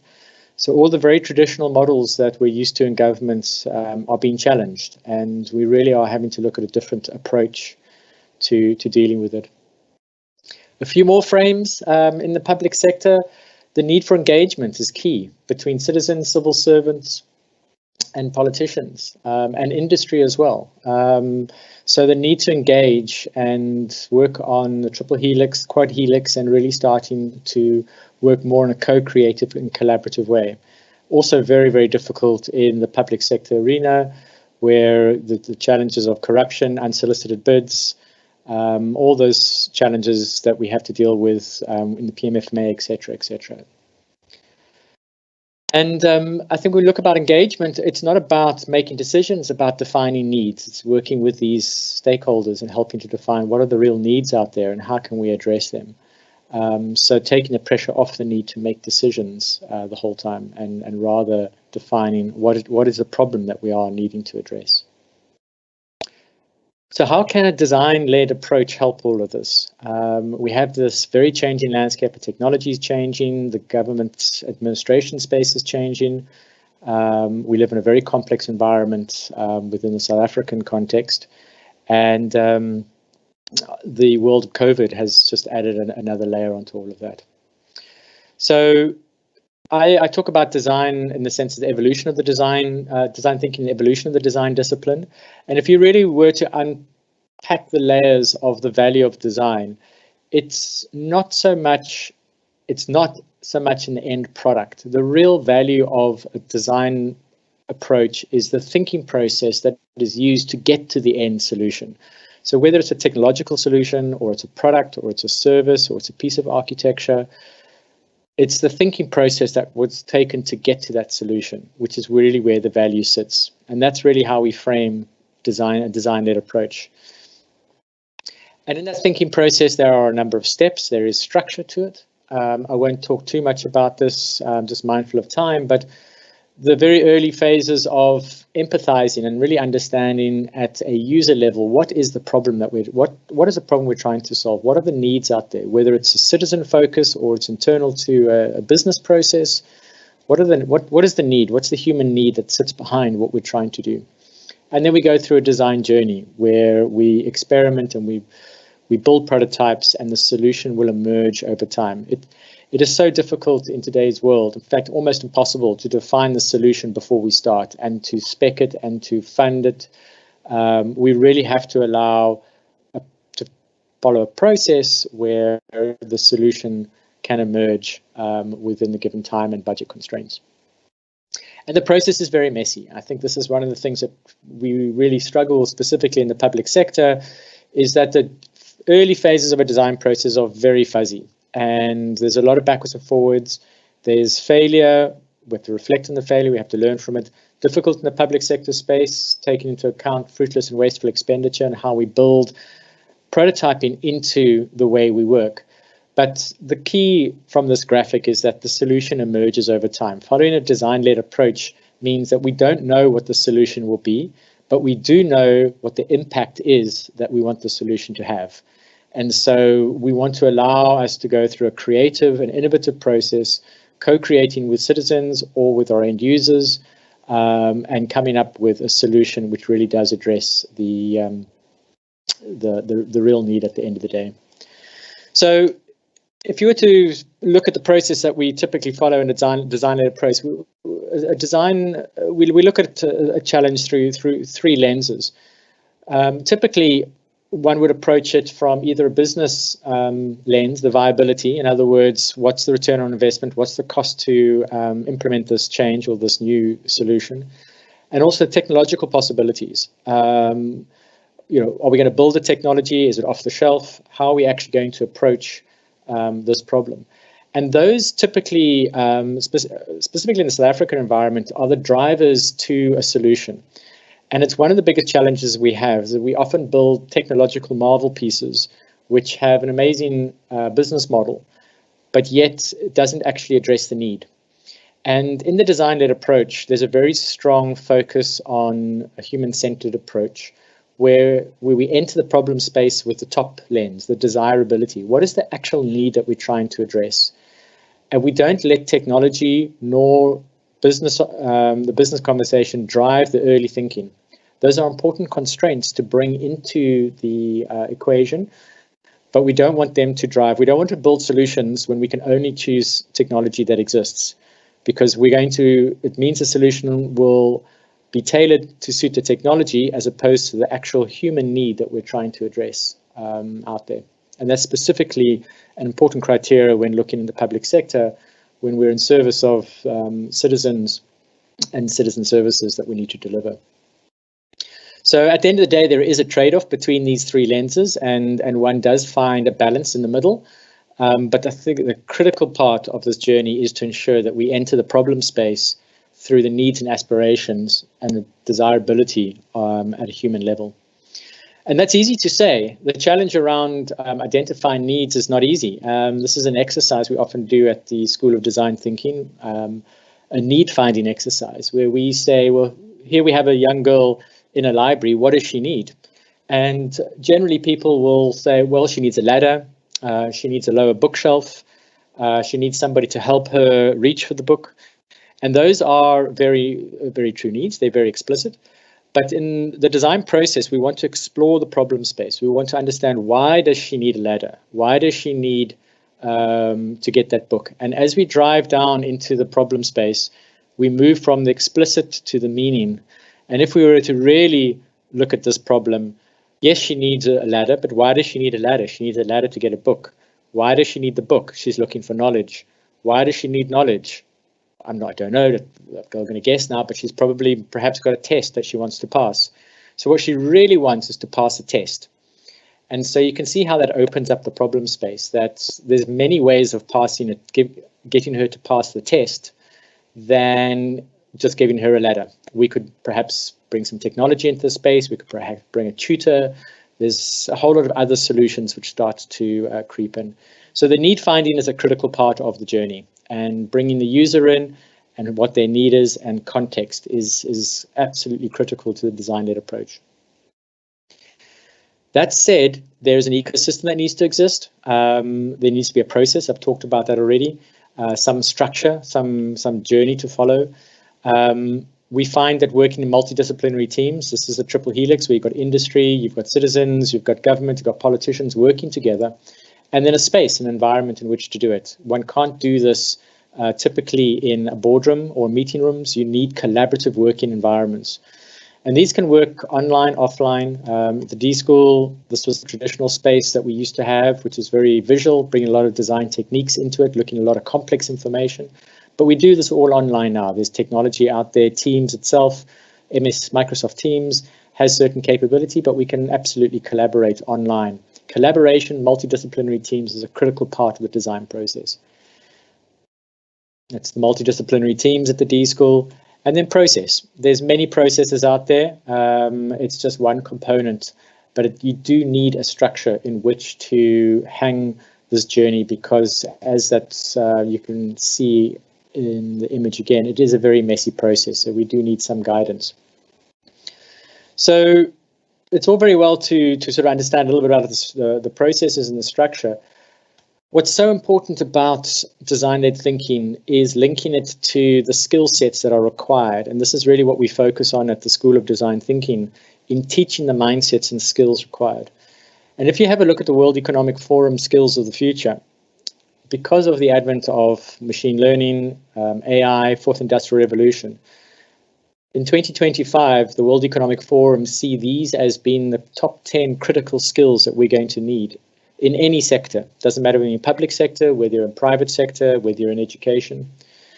And what's interesting when you go through this list is if you look at overlay the key mindsets and thinking from a design thinking perspective, there are many overlaps. And hence the real interest in building design thinking mindset across all industries and public sector, because it really does start to nurture these critical skills of the future. Skills such as complex problem solving, creativity, active learning, resilience, reasoning, problem solving and ideation. And then obviously what's in there as well, which is very much what this conference is about, is technology-driven aspects, technology use, monitoring and control. So one can operate these at all levels. Doesn't just have to be at a service level, citizen level, but it can also be internally to the organization. You can apply a design-led approach to solving internal challenges that one has, and also building strategic policies. And then just to summarize, if you look at governments around the world, there are a number of governments. I would say Singapore is probably taking the lead in embedding a design-led approach to public sector. There's many organizations within South Africa, Western Cape Government, City of Cape Town, national government as well, Treasury are starting to bring in design thinking. And we started to do some work with the Department of Public Works around redesign, helping them build mindset in some of the challenges that they have around topics such as how might we redesign the way we administer and manage our public-facing assets and facilities in a world where these assets are critical citizen touchpoints. So lots of opportunities there, and certainly a role for technology to play. But before we apply a technological solution, let's really understand what the problem is and come up with a number of ideas of which we can then address how technology can enable those ideas as opposed to drive those ideas. And then lastly, some work at a citizen level, building and designing design-driven culture in local government to engage with citizens to develop better citizen services. There was reference earlier to improving how we renew our licenses, how we get our cars roadworthy, all those sort of things, those citizen touch points. Very much using a design-led approach to understand real needs out there at a citizen level, and then coming up with solutions. And then, as I said earlier, looking at technology which can actually enable the reality of those. So there is great work starting to happen at local government. The Department of Public Service and Administration are taking design thinking very seriously. This is one of their latest publications. You can Google this. It's all about innovation and design thinking. And so there's quite a strong drive in national government to start to bring out and build this mindset within the public sector, which is very, very exciting. That concludes my presentation. Thank you very much for your time and your attention. Oh, well, thank you very much, Mr. Perry. Thank you very much, Richard, for informative session on design thinking as a tool to optimize innovation and creativity in public sector. We certainly are taking notes there. And at this point in time, I'll allow Ms. Bongiwe Chulai, who's the Director for Research and Innovation at Moses Kotane, to just give us a talk or strategies, remote working strategies for KZN provincial government.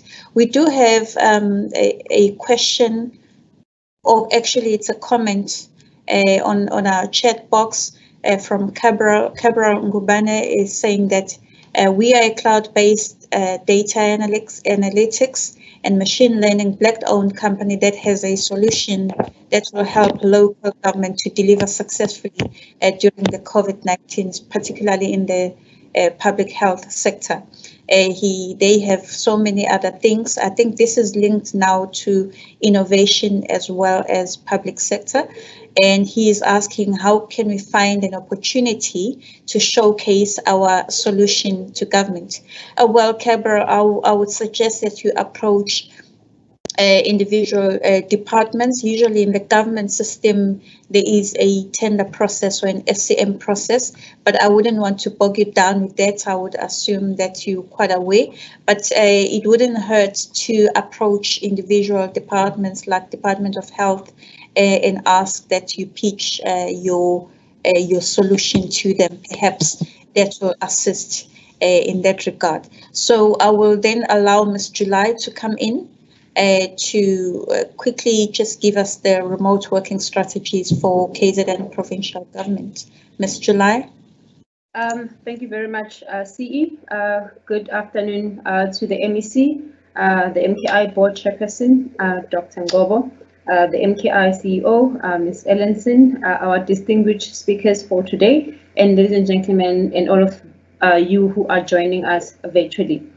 I think a lot has been spoken about digital transformation and what COVID has done. And I think one of the key has been the introduction of a very foreign term to us as public servants, which is working from home.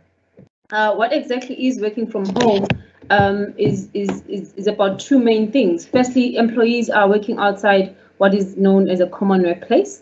And there is a particular connection between home, office, that there is communication that is exchange possible by ICT.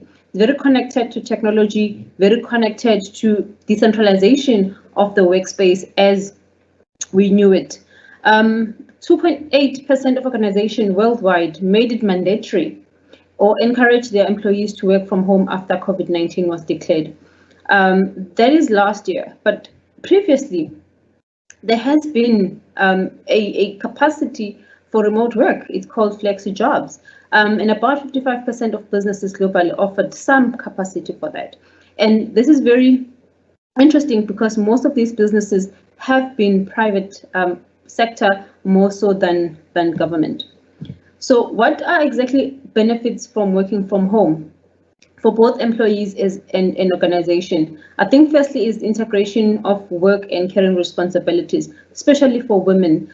We do understand that the difficulty in balancing your work and life in terms of caring for children and being at home and being a present mother, and again still need to be able to put in some productivity in your workplace. Of course, it does increase productivity, it increases employee engagement. Look at the less office space. Government does spend a lot of money renting office spaces. And once we can have a decentralized work from home strategy, you could actually look at cutting cost on office space and overhead that comes with that. Of course, higher staff retention, lesser absenteeism. I mean, if you're already home as an official of the state, you might as well do some work rather than in the current setup where you're not feeling well, you actually don't go to work and you actually are not productive the whole day. Of course, flexible work schedule. And again, COVID and social distancing has taught us that there is a need at some point that you control crowds and traffic. I mean, if you're looking between Durban and Pietermaritzburg, there are peak traffic hours, and it's all mostly public service officials commuting between the two cities. If you are looking at work from home as a strategy, you can significantly decrease that traffic and look at having less crowds and skeleton staff within the departments. It reduces stress levels. Of course, a road rage being one. If you're not stuck on traffic, if you're not in a hurry to get out of the house, at least by the time you start your day, you are more focused in being productive. Let's look at productivity by country and by sector, where there has been some work from home policy, whether it's on some certain circumstances or permitted broadly. If you look at these countries, your India, your US, Brazil, Singapore, and again, Singapore really driving innovation and technology, you can see in terms of percentage-wise how much productivity because of this work from home being at least accepted and adopted. And looking at the sectors, ICT leading the pack, but down there at 64%, you find government. So the World Bank last year estimated that 136 countries moved to work from home model in 2020. That would have included government. But already we knew challenges in the public sector about productivity pre-COVID-19, and with COVID-19 looking to increase that productivity in a different setup, as they will say it, in the new normal. So it is clear that those countries that have embraced this model have seen the benefits of increasing productivity. So we took a small survey last year, just after the level 4 lockdown, because what we wanted to measure was how exactly are the KZN public sector managers managing productivity for the first time where there's been a total shutdown in terms of lockdown. What we found was that they were very much different in terms of their approach. There was weekly reports, which was a bit close, about 50% of the respondents said, well, we look at it in terms of weekly reports, virtual meetings, online submission portals, monthly reports, and some form of application that was used. So it therefore indicated that as public sector managers within the province, we adopted different strategies just to see if the productivity we could measure out of the normal working environment. But the interesting part was when we asked in terms of the impact of technology on productivity, 81% said yes, it did increase, meaning that from 2019 to 2020, while on lockdown, level 4 and 5, when there was nothing happening in the country, there was no economy movement, there was a total shutdown on services, but there was some improvement in terms of productivity. And again, teams collaboration. We are very much of a big province for people to attend meetings coming from districts. There is a trip, there is accommodation, there is car hire. By the time you get to the meetings, you're either late or you're still on the road, en route. Therefore, in terms of collaboration, the actual physical meetings had their benefits and had their downfalls. However, during level 4 and 5, we do see managers saying, yes, there was some increase in teams collaboration. However, that was also met with challenges. We highlighted about 3. First one was a challenge of transforming the staff into virtual teams and maintaining a collaborative, inclusive environment where teams meet their targets effectively, especially on level 5. Again, officials, they lack the access to technology or skills to operate technology. I mean, maybe a huge number of our colleagues were only introduced to Microsoft Teams as when the lockdown happened. So there was a bit of trying to grasp with the concept, trying to see how you share on the screen, trying to see, we've seen on social medias how much of mistakes were made by people going virtually. However, there was a part to learn how to adapt to the new normal. But a bit of a biggest challenge was the concern of remote working that instilled fears to those jobs. Function did not really require technology, your cleaners, logistics, your drivers. And those then would felt like their jobs their roles were diminishing. So no one could actually take a document from one side to the other. So the drivers were also, and the couriers were also very much challenged within the public sector. And I think when you look at the issue of plan, implement, and change, as my colleague has just presented now on design thinking, there was no time. It really forced for an agile adoption of solution, because for some reason, one day, everything was shut down. So the whole idea of working from home, while it had benefits, in the beginning, it really provided some challenges for the province. The bigger ones, of course, the cybersecurity threats. They came from internal, which is your human and of course the cyber itself. So you look at possibilities of hacking, of social engineering attacks. When we had a lecture with the CSIR colleague who was looking at the fake news, there was a huge increase on phishing emails due to COVID-19, and it was very easy for anyone to click and get some information on that. And that really played to vulnerabilities, but shows that working from home, once the whole system is decentralized, poses these threats.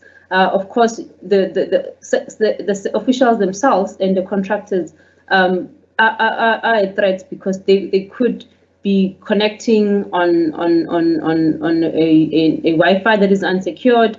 They could be using their personal devices that are unknown or not safe for connecting to government networks. So all of those challenges indicate that while working from home is good, and we're saying it's good, it poses a huge threat. And the biggest of those threats is, of course, unauthorized access, fraud, and data breach. We did have a big data breach with Xperia last year, where data was lost. So just imagine if all the records that are held in government departments can be breached, and how much that damaged the province. So going forward, what are proposed strategies for the province? We'll firstly look at this one, strategy A, where we're having a centralized office. Of course, we are not at the level where we can have a total decentralization, a total virtual office space as public service. So we look at that with occasional work from home. In this strategy, public sector officials will be required to work primarily from the office, but with occasional work from home options.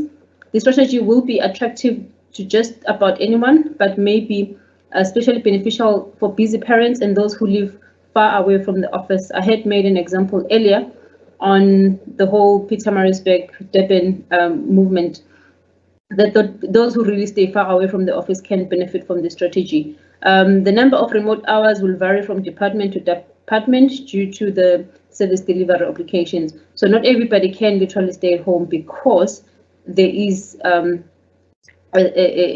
duty to deliver, and there's a duty to be available and to be responsive to the needs of the citizens. Second strategy looks at to centralize the office and work from anywhere. This one says public sector officials will be free to choose where they work. These options will include the actual office, home, coffee shops, far away lands, and any place with stable internet connection. I think, having read that yesterday, Business Track had an article on the Western Cape government proposing to National and to the Minister of Home Affairs to introduce a remote working visa for South Africa. This visa is aimed at attracting digital nomads, people who will live in and work remotely from cities such as Cape Town. And of course, we are a tourist destination as the province. So once we have these centralized options, it has spin-offs beyond the public service. It will open up opportunities for tourism. It will also open up opportunities for small businesses. It will open up opportunities for public sector officials to actually own their own space, and of course decrease the cost in terms of travel, office accommodation, and lunches between the meetings. So what will be the requirements for either of the strategies to be adopted? For technology, of course, it is to strengthen the existing digital infrastructure in departments for remote working. It was not there. It was never built for remote working. It was always built for one block of building, everybody being there and everybody connecting there. I think the colleagues did speak about connectivity. Without it, we will not be able to look at the strategies and fully implement the strategies. Reviewing the current standard operating procedures and look at equipment and tech support. And I think if we go with the strategy and apply the design thinking models of at least looking at prototyping and looking at just having pilot projects around this, and see where we will be in the next 2 years in terms of these technology challenges and these implementations of these solutions for work home, and how that will increase productivity in the province. Of course, there's the issue of human capital, standardization of policy across all departments that will assist in terms of measuring and looking at monitoring the strategy and its impact. Digital literacy for public sector officials, training and reskilling from the clinics to the police stations to the district's offices, everybody should be able to connect and work with any device and be literate enough to comprehend some of the intricacies that comes with digital solutions. The big one is the reporting structures. Currently, we still have the hierarchical structures that has always been within the public service. So once you're flattening it, allowing that at the team level supervision and reporting, teams can collaborate and they can work. And you find that within the efficiencies of smaller teams, you can actually monitor, evaluate, and have productivity, because it will be very difficult to manage within the current structure framework while everybody else is working from home. With that, I thank you very much. Well, thank you very much, Ms. July. Basically, your presentation is saying that it is time that public sector considers different options now that we are given this opportunity to digitally transform ourselves. And it means that we are now in a position to work from home. Of course, you're saying not everybody can work from home, but some people can be able to work from home. That will save on energy, travel costs, and so many other things. That's good. Thank you very much. And then we are going to go to our last speaker now. We don't have questions for the second session, and we'll go to our last speaker in our last session, and we'll have Dr. Upsana Singh from the University of KwaZulu-Natal. We know Dr. Upsana Singh from previous lectures, which she has delivered at the Moses Kotane Institute. And today she'll be talking to us about digital inclusiveness and accessibility and why it matters. Dr. Singh, if you can just come in. And after Dr. Singh, we will then conclude the summit for today with recommendations from Ms. July. Thank you very much.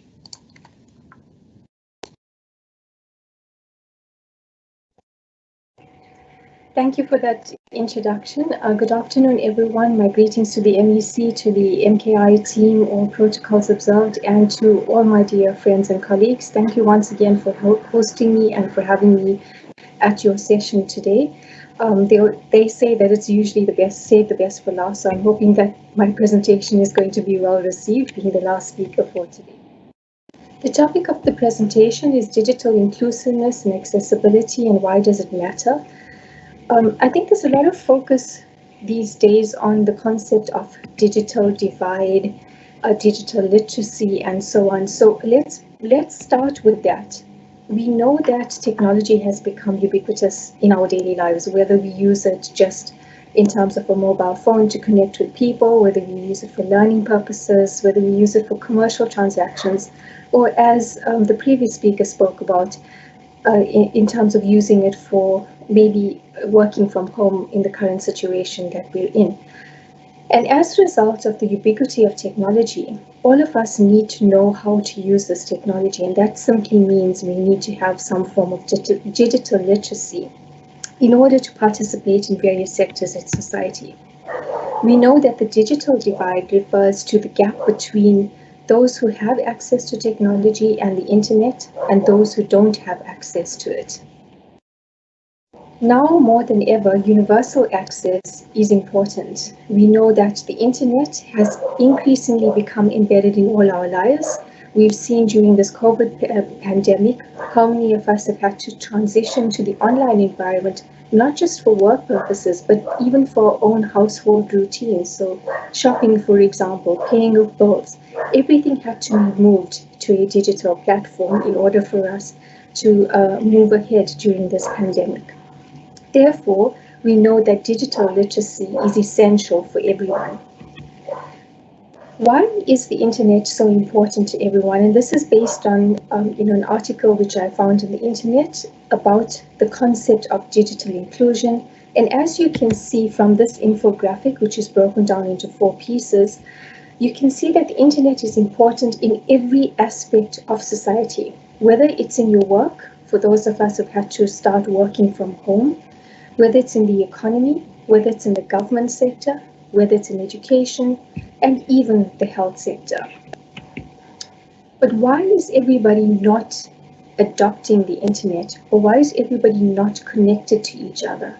And probably the first factor that's prohibitive is the cost factor. So many people cannot afford the cost of internet service. If we just look at data prices in South Africa and the other African regions compared to those in the UK and US, even in India, for example, our data costs are much higher. So not everybody can afford to be connected all the time to each other. Secondly, the concept of relevance. So if you don't feel that the internet is going to provide you with anything relevant, why would you even connect in the first place? And thirdly, the lack of skills. So the concept of digital empowerment, digital literacy, teaching people why the internet is important and why you need to be connected to each other. So if you want to understand what digital inclusion is, the definition given by the Institute of Museum and Library Services says that digital inclusion is the ability of individuals and groups to access and use ICT.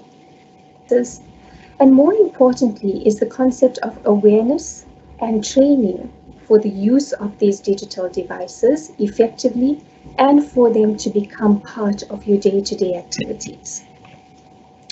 So if we speak or if we summarize digital inclusion, it can provide a blueprint for addressing and for guiding the readiness of communities to enter into the digital age. Often the terms are equated, but are they actually the same thing? Let us try to understand what the difference between these are. When we speak about digital inclusion, we're talking about activities which ensure that individuals and communities have access to ICT, as we already spoke about. So what are the elements of digital inclusion? It means that access to digital technologies must be affordable. The platforms on which we work must be robust. The devices that we have must be accessible to even the lowest or the lowest economy in terms of the economic sector. Once we have the infrastructure in place, which is the first three, then we also speak about digital literacy training, technical support, and of course, the applications which allow you to interface and have access to online content. Digital inclusion also speaks about keeping up to date with the technological advances, and we know that technology changes on a regular basis. So are we able to keep up with these technology advances? And finally, it requires intentional strategies and investments which are going to help to reduce the barriers associated with access to technology and to the use of this technology itself.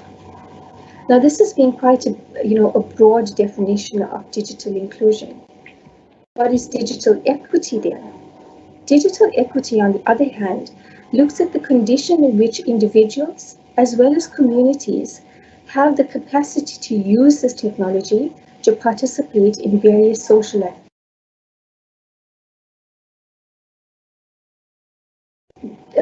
activities related to the economy.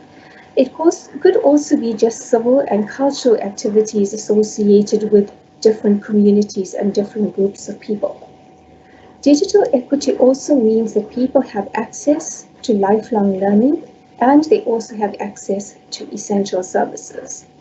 So if we look at the comparison between digital inclusion and digital equity, we can see that they do not equate. However, one supports the other. Returning to the infographic, why is the internet so important to everyone? Well, we find that some people are clearly being left behind. We start off with the elderly, so our seniors. Majority of them do not make active use of the internet. You'll find a lot of elderly people would prefer to go into a bank to complete their banking transactions rather than complete these online. Then the lower income people, obviously, or the lower income group, is also cut out from using the internet merely because they do not have the finances to be able to access the same. Those that have less education, or perhaps we should say less awareness about the uses of technology. And then the category of people who cannot be ignored are those who have accessibility issues, so the disabled. What are we doing to include them in this entire digital inclusion? So what are the ways in which we can improve, or how can we get digital inclusion to become better? The first is creation of awareness. Through awareness campaigns, going out to the communities, educating people about the benefits of using the internet. There have been various examples, and in the previous presentation I did at the MKI's conference previously, we spoke about the various examples in different countries of how they have created awareness in rural areas, in smaller communities, amongst females, so that those communities which have been left behind start embracing technology.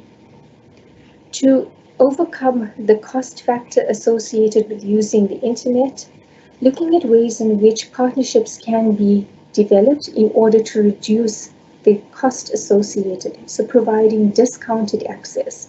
A clear example of this came through during the COVID pandemic, when higher education was now given certain sites which were zero rated by the service providers, so that our learners were not left behind and they could access educational resources. Training programs. Okay, so how do we encourage, or how do we get people to participate in educating or empowering themselves with the use of technology? And of course, the infrastructure. Good networks, fast networks, networks that are not going to keep failing, connections that are not going to keep disconnecting, not having continuously on your computer screen saying your internet connection is unstable. Okay, we need to have better infrastructure. If we want to now look at digital inclusion versus the digital divide, we know that the digital divide focuses specifically on access available to individuals in terms of access to technology and access to devices. Digital inclusion, of course, is a broader category that looks at issues of opportunity, issues of access, issues of knowledge, awareness, and skills, as well as at the policy level. So digital inclusion is a practical policy-driven approach that we've spoken about previously, and if I remember correctly, 2 days ago in the finance, or yesterday was it, in the finance minister's speech, he spoke about the triple P, okay? Public-private sector partnerships, how important those are. And if we can get together and see how we can create this awareness, how we can support each other to get better infrastructure, better access and lower costs, I'm sure that we can increase our digital inclusiveness. The development of digital inclusion frameworks are also important, so dependent on which sector you're in or which government agency you are in. If you have a digital inclusion framework, you are then able to assess the readiness of various communities and various groups of people to determine whether they have the correct access to opportunities in this digital age. So to summarize, the three key aspects of digital inclusion include access, adoption, and application. Access, which is available and affordable. Adoption in terms of creating awareness and educating through digital literacy. And then the actual application of the use of technology in various sectors and various spheres. So one way in which we can try to enhance digital inclusion is to use, for example, library services, where we can give public access to technology so people can come and use the various forms of technology free of charge. They then are able to access digital content, they're able to educate themselves through digital literacy, and they're also then able to participate in programs and online services. If we look at South Africa, how is South Africa doing in terms of trying to encompass the concept of digital inclusion? Is digital inclusion a driver of economic growth in South Africa? Well, just two examples, both looking at the State of Nation address by our President, President Ramaphosa. In 2019, in his State of Nation address, he emphasized the prioritization of education and development in terms of skills for the youth, in terms of achieving higher and more equitable growth, and also preparing the country for the digital age. He also highlighted the fact that school-going learners will now be given over a 6-year period access to tablet devices with digital workbooks and textbooks so that students can start educating themselves using these forms of digital technology. In the 2020 Sonia address, the President spoke, or he highlighted, the need for improved digital literacy amongst the country's citizens. So we can see that there definitely is some sort of drive to enhance our digital inclusion in order to increase our economic growth in South Africa. However, we must remember that technology does not mean everything is rosy. There are concerns with the use of technology, and I'm not going to go through all of these that are presented on the screen right now. But we know that many citizens have issues related to privacy, security, data security. Most of us who are working in a face-to-face environment, when we had to move to the online environment, many of us had concerns regarding job security. Would we still have a job if we had to work from home? Would we still have the same salary if we were working from home? Many of us have gone through this in the move to the online environment. Burnout, work overload. How do you draw the boundaries between saying no to a meeting which is after hours and trying to take care of your family at the same time? Okay, plagiarism and copyright issues, organization and storage, anonymity and fake personas. How do you know that the person who you're speaking to on the other side is actually the person who you're meant to be speaking to if you have never really met them face to face, if they don't switch their videos on? The addiction to technology, complexity with the use of technology, and something that I think we're all facing right now with the lockdown measures, social isolation and social alienation. Okay, while we try to interact with each other using these platforms in terms of attending conferences virtually, there isn't that social interaction that we want in a normal face-to-face environment. So I'd like to share two articles with you before I end. The one is by a researcher at the University of Western Cape, Louis Fourie. In her article, she speaks about how South Africa has moved or is moving from the digital divide to digital inclusion. And she's identified various events that have helped us to move from reducing this digital divide to increasing the digital inclusion. The second article is the report of the UN Secretary Generals looking at the concept of leaving no one behind, and specifically the section on creating an inclusive digital economy. I found that this was really interesting, and I would urge you all, if you have the time, to browse through these articles because it gives you a broader perspective of the concept of digital inclusion. So, Madam Chair, I hope that I have not exceeded my time, but thank you very much for the opportunity, and I look forward perhaps to participating in your future events. Thank you very much, Dr. Singh. That was very informative on digital inclusiveness. And I've been advised that Prof. Chukwere is on board.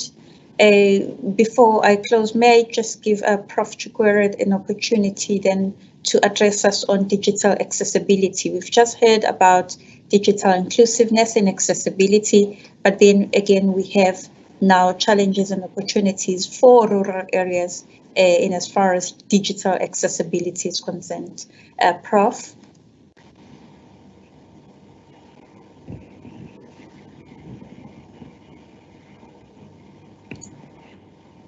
Hey everyone, can you hear me? Yes, we can hear you. Okay, thank you so much for this wonderful opportunity to speak on this great summit. And I think we have reached to a point whereby technology have changed so much that we cannot shy away from it. And that being the case, there is a need for us to understand, to apply technology in a way that it can really change life. And not just changing life, but changing life in the communities where there is little or no digital infrastructure and stuff like that. So that being said, there is a need for us to embrace technology and then be able to use it so that lives and everything can change. So I'll be talking about digital accessibility, looking at the challenges and the opportunities for rural areas, communities in our country and beyond. Okay, my name is Joshua Chukwere. Now, looking at this very topic, you can see that digital accessibility and transformation is making a great wave, not just in the industry, but across every aspect of human life. But today, in order for us to have a very big impact, there is a need for us to ask, where are rural communities, areas, where are they in this whole transformation, in this whole digital accessibility? So when you look at what digital accessibility is all about, it's all about making digital technology available for all, irrespective of class, gender. Everyone should have access to it. But today now, our people, our rural communities having access to these technologies? And the answer may be yes, the answer may be no. But when we look at it very well, we can see that our rural communities have no basic infrastructure. That being said, then there is nothing one can say that there is a digital transformation and digital technology. They have access to it in a very large extent. So let's look at South African rural area. We found out that according to World Bank in 2019, there is 33% of South Africans are living in the rural area. And that is a very big number of our population in the rural communities where there's little or no basic infrastructure. So if we have this great percentage, and when we say rural communities area, these are townships, these are places that are outside the city, outside the township, where you have no good road, water, and all the essential needs of human beings are not there. So now, for us to understand this, we need to look at this question. Are digital technology available? If so, are they accessible? If so, what are the opportunities? What are the challenges? And which way forward? Which way forward in terms of how do we go from here in order to make technology transformation, digital technologies available for people in the rural areas? Okay. So now, because these are technology devices, when we talk about digital technology, resources, systems that collect, process, and then store information or data in order to bridge digital divide, which have been spoken about from the previous speakers.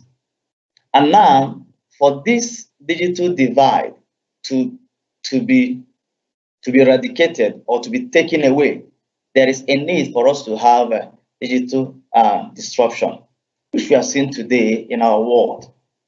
We are looking at, we are seeing it from the angle of big data, Internet of the IoT technologies, even smartphones, AI, and all the rest of them. These are different digital technologies that have come on board to change how human live their life.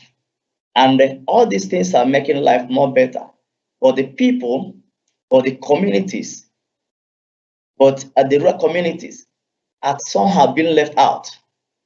And for the society at large, South Africa to move forward, looking at KZN and all the places, all the provinces to move forward, there is a need for us to rethink how we can be able to bring this great number of communities, which about 33% on board, so that they can be able to benefit from the current wave of technology.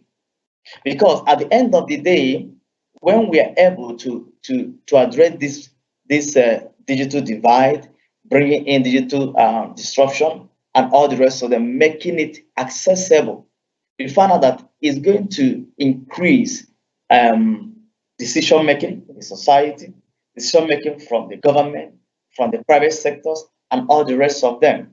Now, are this technology available? Now, there are factors that determine the availability of digital technologies, and with those factors are infrastructure, hardware, software. Now, when we go to the rural communities, do we have those things there? Do we have enough infrastructure that can power, that can be able to engineer the kind of technology that we need today in our society, in the community? Is it there? So when we have no basic or even a medium kind of infrastructure in the communities, what are we talking about? Then they are being left out. There will be total exclusion. Which Doctor just spoke about. They will be excluded from digital transformation and all the rest of them. So there is, for digital technology to be available, for us to have digital accessibility, there should be enough infrastructure in the communities, software, hardware, and all the rest of them. Now, when we talk about digital accessibility, these are what current technologies and tools that are available for everyone in the rural area, the rural communities. Now, the question is, are they available? Are this technology available for the people to use? And now, for this to be available for people to use in the communities, we need to talk about awareness. Do they really understand what this technology can do for them? What digital transformation can do for them? Do they really understand a fourth industrial revolution we are in now and beyond? Are they aware of all these things and the potential benefit it can bring to them? What about the cost of getting these technologies? So the accessibility is being determined by the level of awareness, by the cost, easy to use, their perception. Because one thing that I've been found out in research is this, that where there is a good perception of technology, you find out that the usage will increase. Now, what about the infrastructure which I've talked about? What about the policy that addresses all these kind of challenges? Making sure that there is enough infrastructure, there's enough investment, and all the rest of them. So for us to have a digital accessibility in the communities, these are very key elements that will be addressed, not just from the government, private sectors, and beyond. There should be awareness, there should be the cost, they should be considered.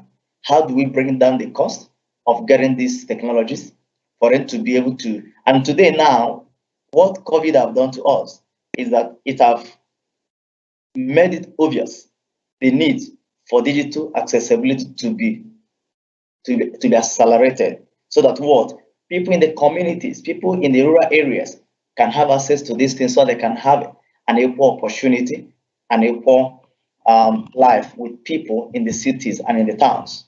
So those policies should address all these things. How do we ensure that citizens in the communities have access to these technologies so that they can be able to compete with the people in the towns and in the cities?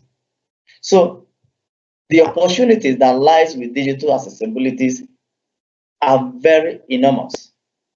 Now, however, for this to happen, we found out that digital accessibility have opened the door for access to information,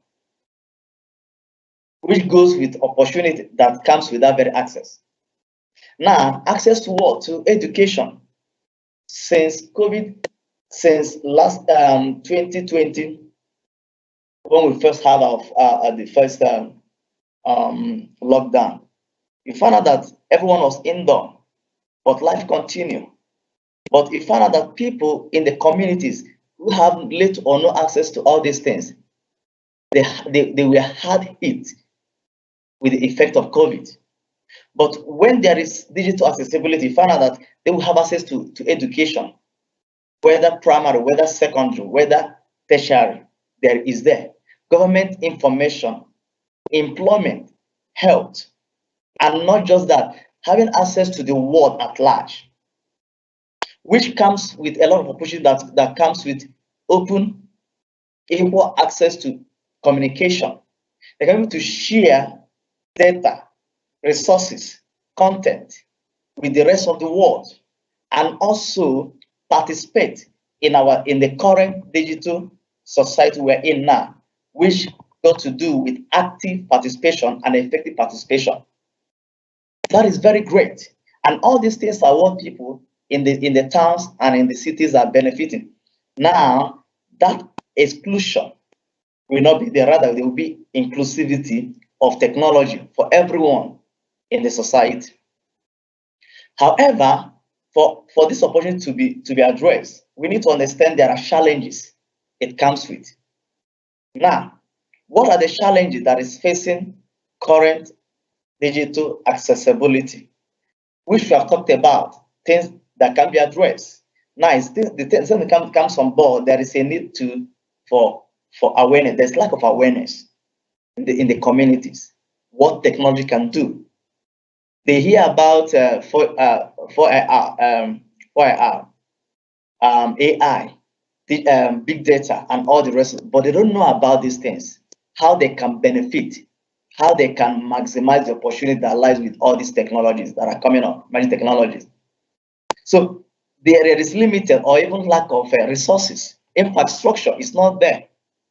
These are challenges. There are lack of professionals to understand digital tools and even to teach the people about digital tools or digital technologies. What about security? They are worried about security, the level of security in all these devices that have been talked about. What about their job security? If we bring these things in the community, won't we lose our jobs and all the rest of them? And also the element of culture. Remember, culture is a way of life of people in a particular area. And these things are more practiced in the communities. So there is gonna be playing, it's gonna be hitting with their culture, whereby they will say, can this thing prevent me from doing this? Is it gonna be against our traditions and cultures? So these things are there, and also the legislation that are there. And then the skill and the availability. So all these things are playing against digital accessibility. So which way forward? Before we come to the end of this presentation, there is a need for private sectors, government, individuals, academians, and all the rest of them to begin to create awareness so that people can understand what this technology can do. Investment and building infrastructures. And then also that infrastructure should be on the emerging technologies, which brings about smart technologies and all the rest of them. Then how do we turn around to make our communities, smart communities, smart rural areas, smart townships, and all the rest of them? Because when these things are being discovered, when these things are being converted, you find that they will have access to all these digital technologies and all the rest of them. Thank you so much for listening. Thank you so much, Prof. Thank you very much. The major question here is, are the rural communities aware of what digital transformation can bring to them? Are they aware of the opportunities? Are they aware of what accessibility can assist them with? And that is very critical. This is the end of our stream number 3, which is citizen-centered digital transformation, and we have concluded with all of our speakers. Thank you very much. We will now read out the recommendations and have the closing remarks from our HOD, Mr. Ntlagane Pongontwana, and then that's it for today. Thank you very much, Ms. July. If you can come in with the recommendations that have come up on the basis of the speakers' notes. Thanks. Thank you very much, CE. Can I kindly request Prof to unshare so I can share?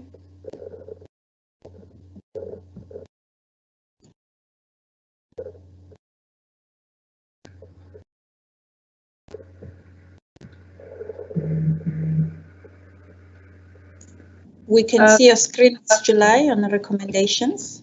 Thank you very much. These are recommendations that were noted throughout the sessions. The first one is the expansion of the availability of digital skills through education and training system. Secondly, to transform, develop and grow SMMEs. That is to create a nerve center to digitally empower and transform SMMEs. Third one was targeted technology for the development of the following: engagement with citizens in terms of service delivery, empowerment of government employees, optimization of government processes, and transforming government. Number 4 was infrastructure expansion projects that will develop and deploy high-speed wireless networks. Number 5, policies, which is to review barriers that are currently existing in government policies that are really hindering, especially the adoption of innovation. Number 6 was the privatization of solar and alternative power. 7, automation, customization, outsourcing, and partnerships as the drivers to digitally transforming the province.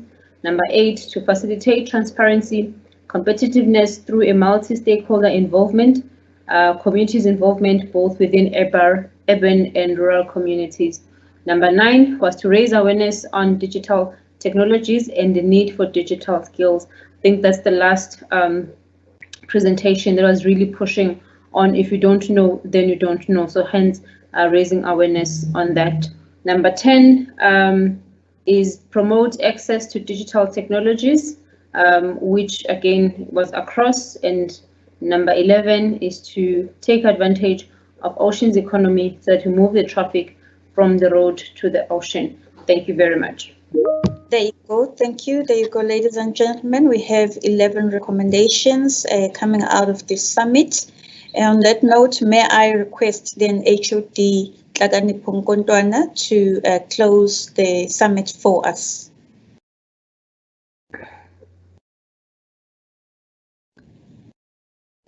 Yes, HOD, we can see you. Thank you very much, CEO. Thank you for the opportunity. And I just want to take this opportunity to thank all the speakers, starting with the Honorable MEC who addressed this event, as well as the chairperson of the board and all the board members and the colleagues and the speakers who participated in this event. I must indicate that as a province, we take this issue seriously. We are mindful of the fact that we are still experiencing digital divide, and there's a need for us to fast track or upscale digital transformation to ensure that we transform our economy, because without transforming our economy, there's no way that we can deal with issues of poverty that is affecting this particular province. And one of the key issues that have been raised by the speakers is to ensure that we we upskill the public servants so that the services as well as the products that we provide to the people of this province are digitally available 24/7, and they are safe. It's one of the critical issues as we move towards a digital province, and I think this event goes a long way in ensuring that we become one of the best provinces in the province. We want to be like Finland, that is ranked number 2 when it comes to digitalization, and we want to make sure that everyone, rich and poor, are connected and no one is left behind. And one of the speakers did speak about digital equity. I must indicate that, of course, there's still a long way to go, but as a province, there's that commitment, as the CEO has indicated, and the MEC, that we'll continue to expand our infrastructure, ensure that there is Wi-Fi connectivity and roll out the broadband, and collaboration with private sector and participation of the SMMEs, I think will go a long way to ensure that everyone becomes part and parcel of this process. We do appreciate those that have made this possible. This is the beginning, it's not the end, and I do think that the work that MKI is driving will take us forward and ensure that as a province we are able to achieve the objectives that we have set for ourselves in terms of the NTP. I want to thank everyone as well in ensuring that we as a province, we will support the summit resolutions, working together with stakeholders, and also mobilize other sector departments to ensure that they are part and parcel of what we're trying to, because digital society is part of the future, and it's a future that we desire as this province, and we want to make sure that we are the best in the world, and we are among the provinces in this particular country that will be viewed as progressive, and ensure that those people who want to come and invest in this province, at least we have laid the ground for them to come and invest in the province. There will be no investment unless we